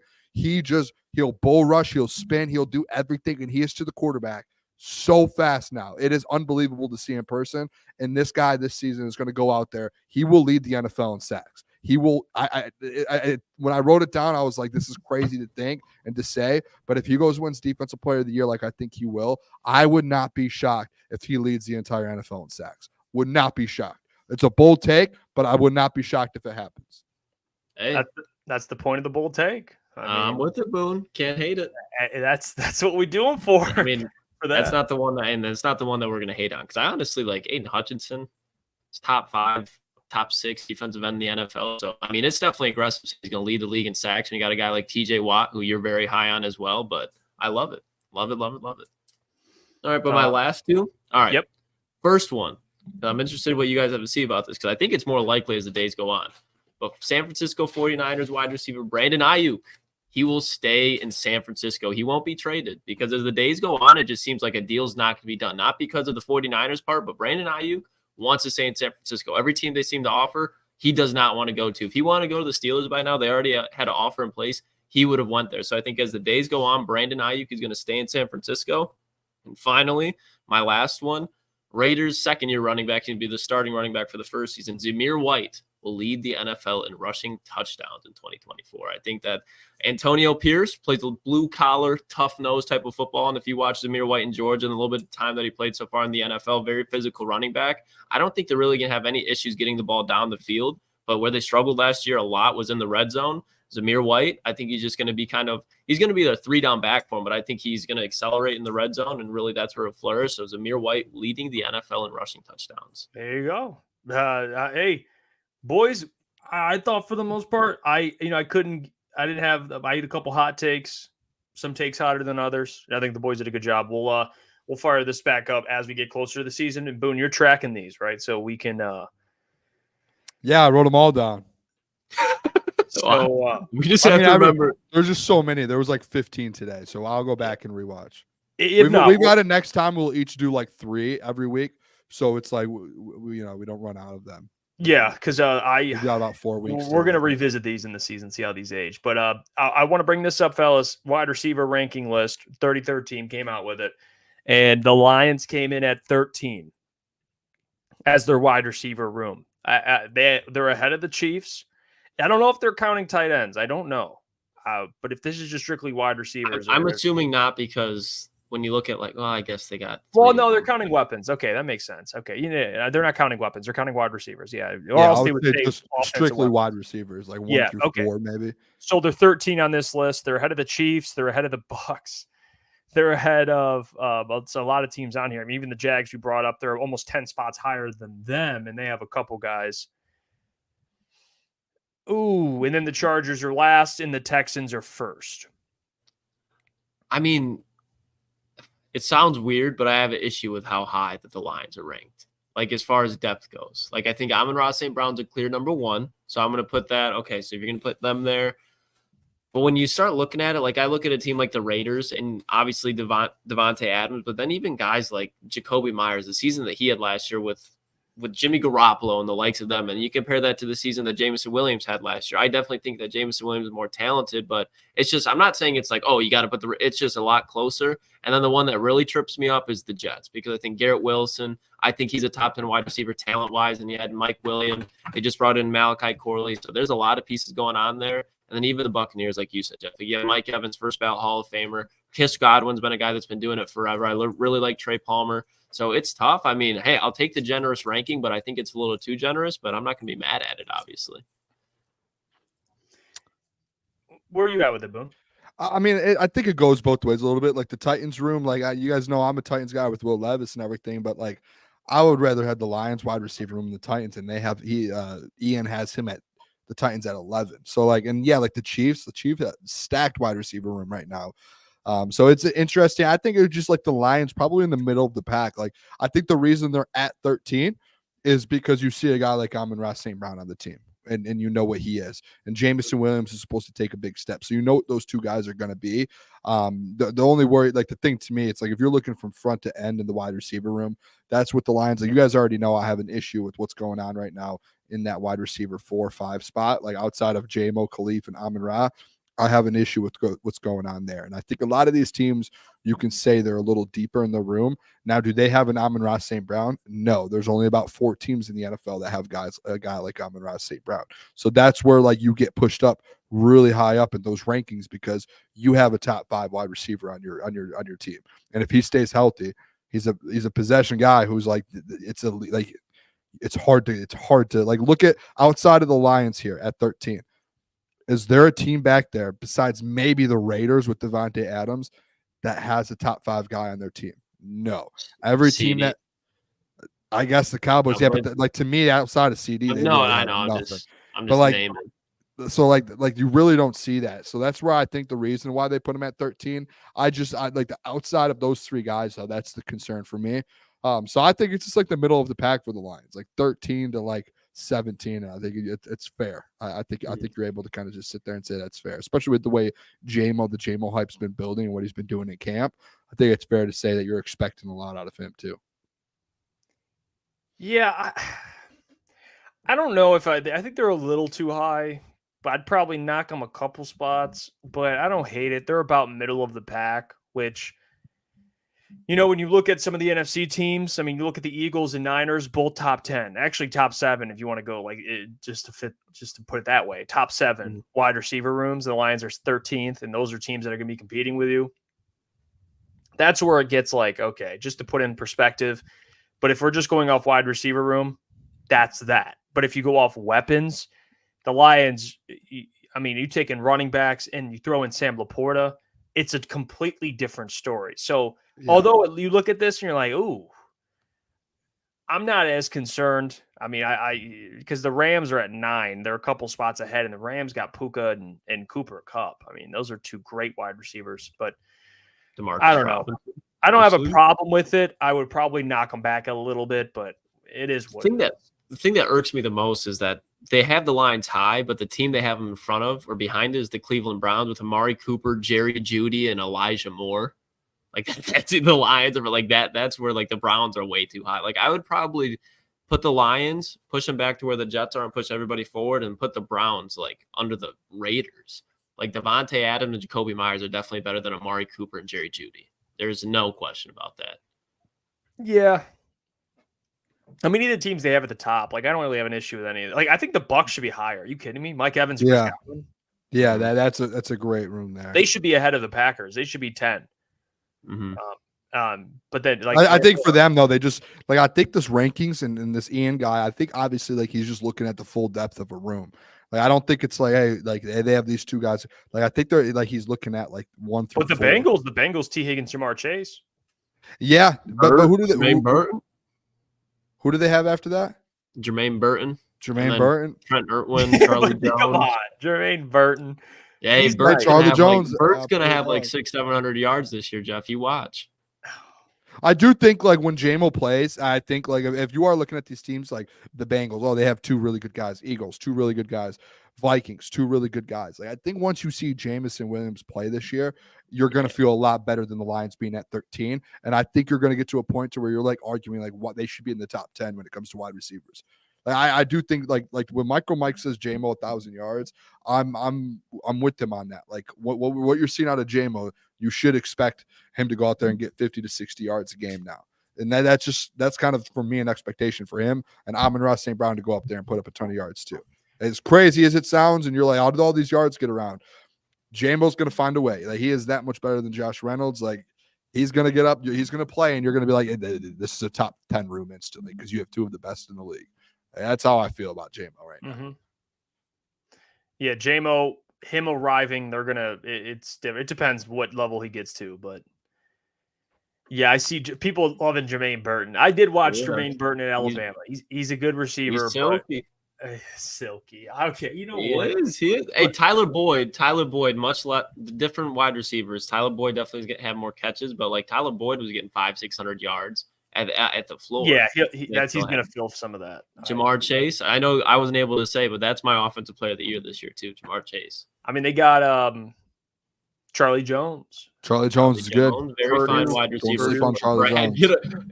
Brad, get on the phones. Bring Charlie. He had an injury last year, so that's even more reason for Brad to go get him. Big 10 type of guy, built to play in conditions like Lambeau. Bring me Charlie Jones.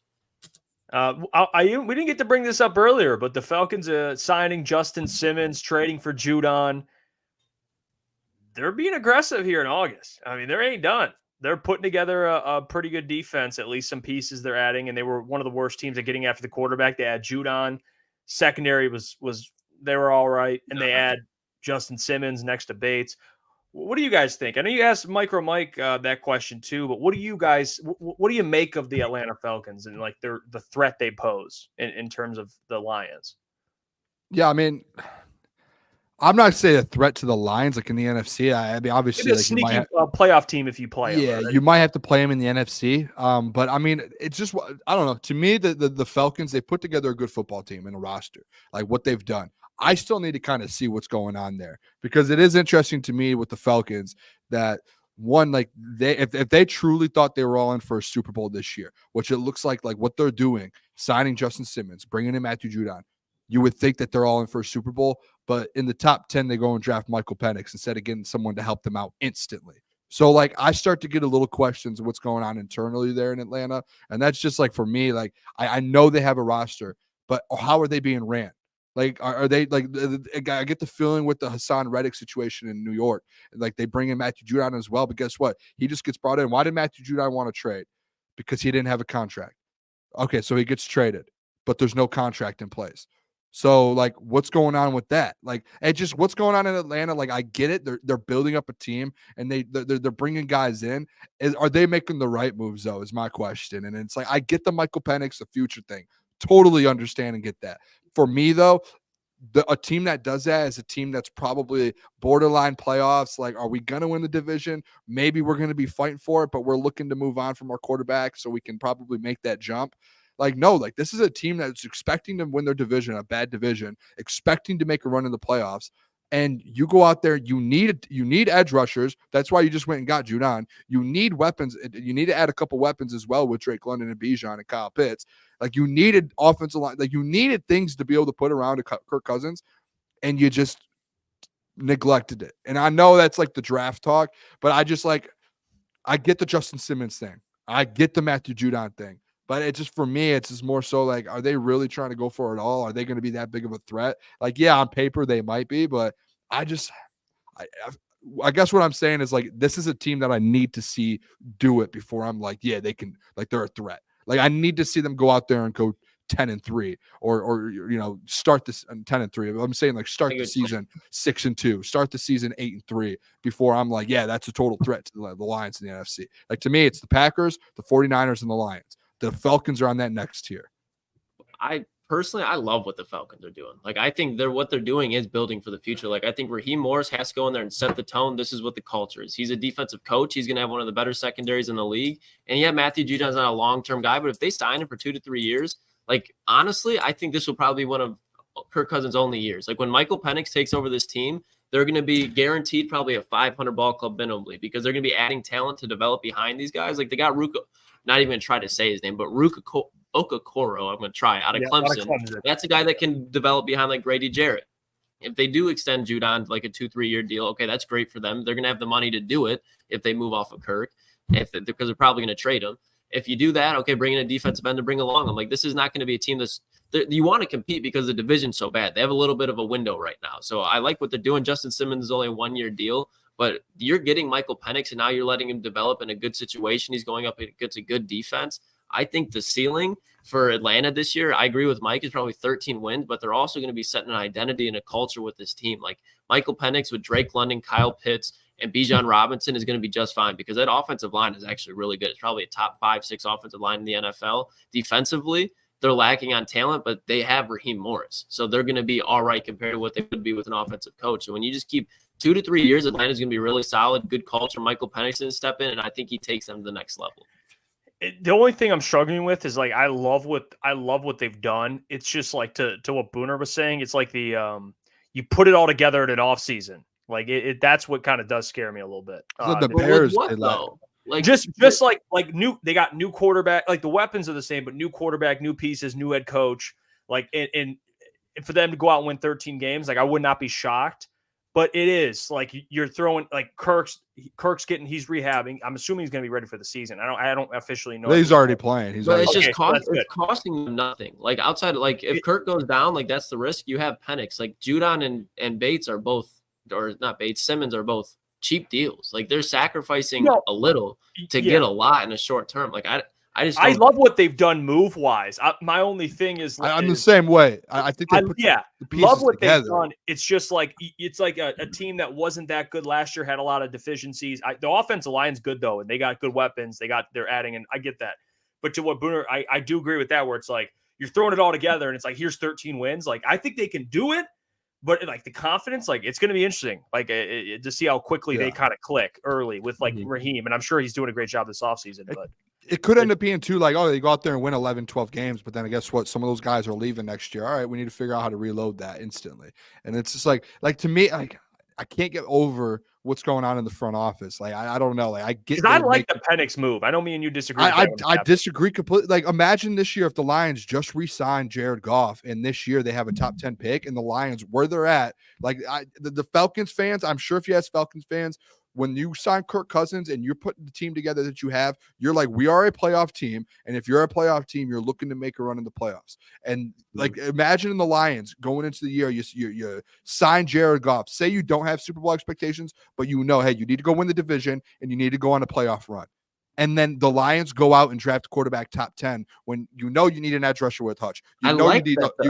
It keeps two windows open. If Kirk goes out there and puts them in good contention, great, you keep him. If he doesn't, here's the next option. I get that. That's not the point I'm arguing. Like, I get it keeps your window open, but I'm just saying, not get that. Like, they're planning for now and the future. Like, that's why I like it. Like, they have. So, but the thing is, my thing is like, are they all in now or are they all in the future? Like, to me, it's you can't do both. Like, that's where the front office. It's a thing with the Jets right now. Like with Aaron Rodgers. Like, you have Aaron Rodgers for only 2 years, but you're unwilling to figure out this Hassan Reddick situation. You're unwilling to like you let go of who was it? Bryce Huff. Like, you let go of certain guys, and you're just like what is your plan? Like, Atlanta's just a weird situation to me. I think they have the chance to be good.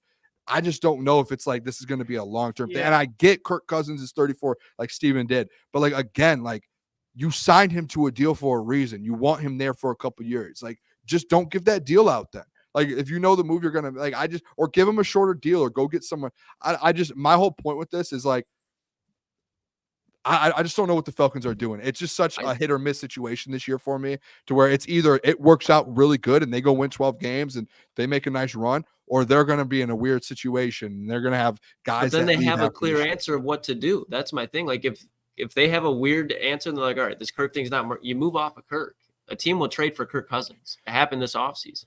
Yeah, I guess you're just not getting my point. But I think what they're doing is they can go in all in now and later. There's no if or and I think it's a unique situation to your point. But I think this is a very smart. Like, it was a move on draft day. We're like, what the fuck? But in 3 or 4 years, which is long term, you're gonna be looking like, okay, this is what they were doing. So that's my whole point, though. Is like they're trying to win now. It's obvious they're trying to win now. They didn't make a win now move. Like the Chiefs, they were winning now with Alex Smith, but they still traded up to go get Mahomes 12th overall, 11th overall, whatever it was, and then they let him develop. And I think if you look, there's a lot of teams that are now trying to develop quarterbacks. Obviously, you're picking top 5. You're not going to be developing quarterbacks. But they're bringing guys in on 1-year deals, showing they want to win this year. So if you're doing that, why didn't you do that in the draft?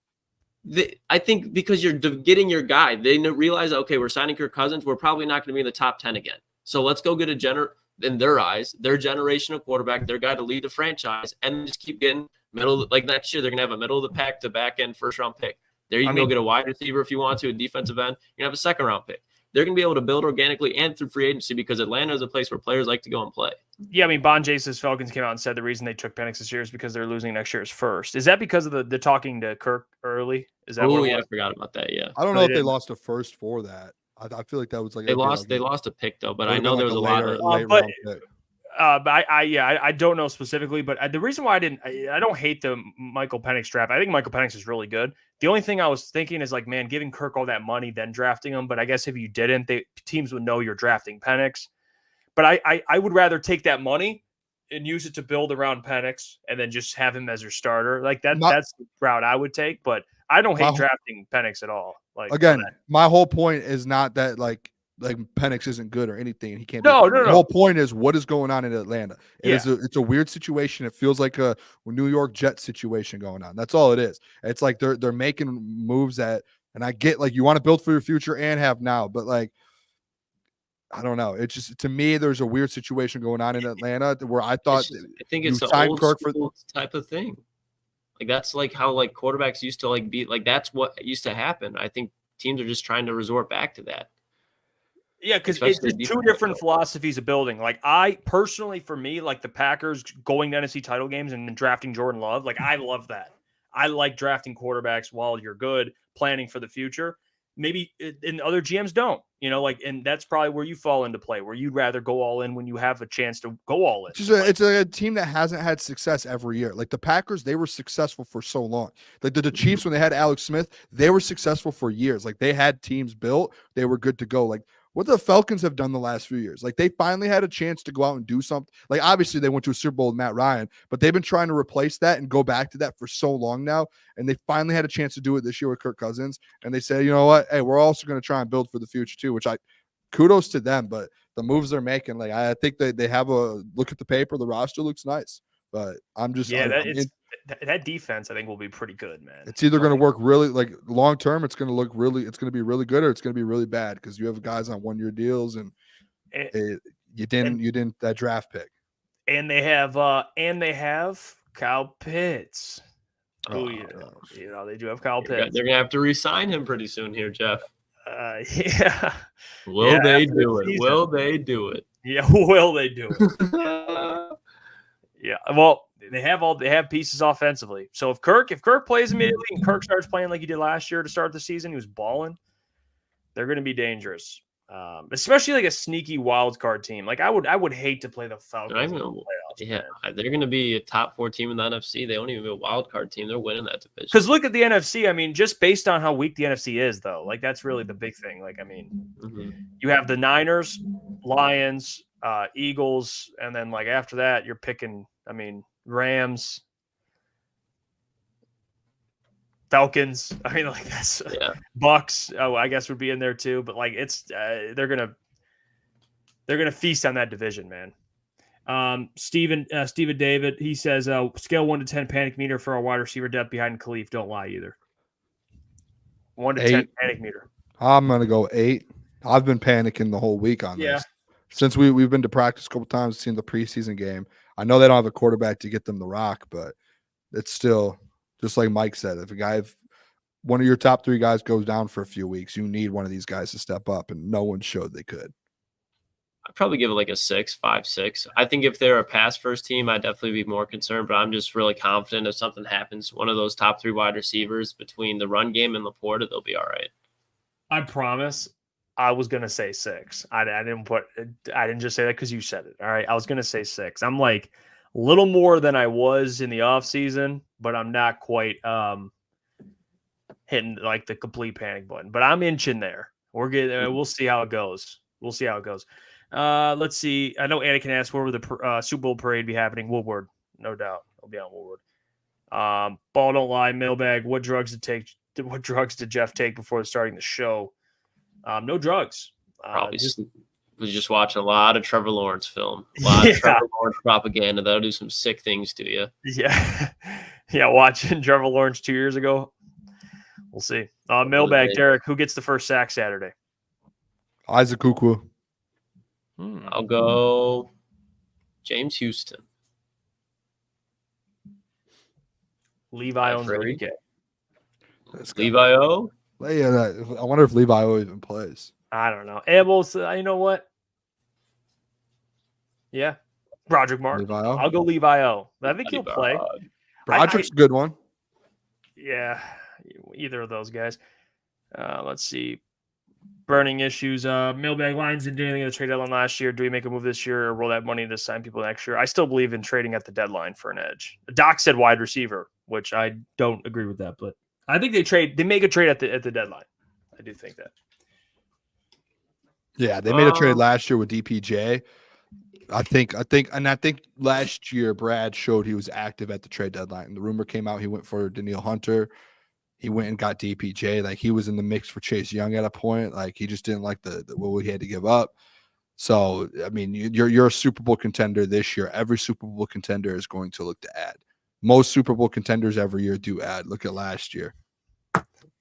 I see Steven Davis been saying, is Jeff playing on highlights in his hair to go full Timberlake NSYNC, or is it just a phase? I think he's going to go highlights. He should. No highlights. Just a phase. Just a phase. Trying to get my hair back, man. It's going to take some time. Jeff, if I go full mullet for football season throughout the whole season, you have to do something. I just shaved I'm recovering. You have to do that wasn't like a shave.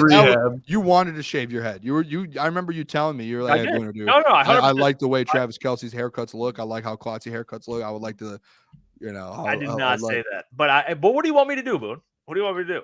Maybe if I do it the whole year, maybe you do put some blonde tips in or something. Oh, Do you want to do the mullet though, Boone? Yeah, I mean, I've started it, but it was only the reason I'm doing it is because the people. We did a vote. I did a vote. Like 500 people voted on it, and maybe not 500. A couple hundred people voted on it, and it was like 90%. Yes, do the mullet. We want it back. So I'm just a man of the people. I don't know if Jeff's a man of the people. How do I do a poll? How do we do a poll? It's gonna take longer to figure out how to do it. Because I did a poll. I did a poll for mine. I would like to do a poll for yours, just to see, like, hey, like, are you a man of the people? Like, that's the poll. Is Jeff a man? Hey, are you a man of the people? Is Jeff a man of the people? Blonde tips, no blonde tips. No. Nope. What do you mean, no? No, we're not doing that. Nope. You're not a man of the people. If the people vote yes, you're not going to do it. How about we put a poll? Booner, shave your head. Will the people say yes? Would you? No, I want the mullet. Are you a man of the people? Oh, what do you mean? No, well, I mean, I've already asked the people if they want me to do a mullet, and they said yes, so I'm doing it. Nope. The poll's up. The poll's up. All right. Well, we got to skedaddle now. We got to get. No, we don't. Hey, let's keep the same rolling here. Appreciate. Hey, shout out MicroMike. Shout out MicroMike. What? What'd you? What? Let the poll go. I put the poll up. Figured out how to do it. All right, let it simmer. Just facey. Jeff's looking sassy right now. I think he's kind of shook right now. Hey, Tyler. Appreciate you, brother. All right, I voted no. Come on, Tyler. You probably voted yes for the mullet too. No one wants to see blonde tips, dude. As of right now, 65% of people do. Hey, go check out ETN's show, by the way. Go check it out. Yeah, go show him some love, man. Poll is over. Poll is over. All right. Well, we appreciate you guys. Appreciate MicroMike as well. Tomorrow, Corey Woods will be joining the show, so much love to him. Can't wait for have a conversation with him previewing the game. So tune in then. Until tomorrow, take care, everyone. Stay safe. Love you guys. We'll catch you tomorrow. This is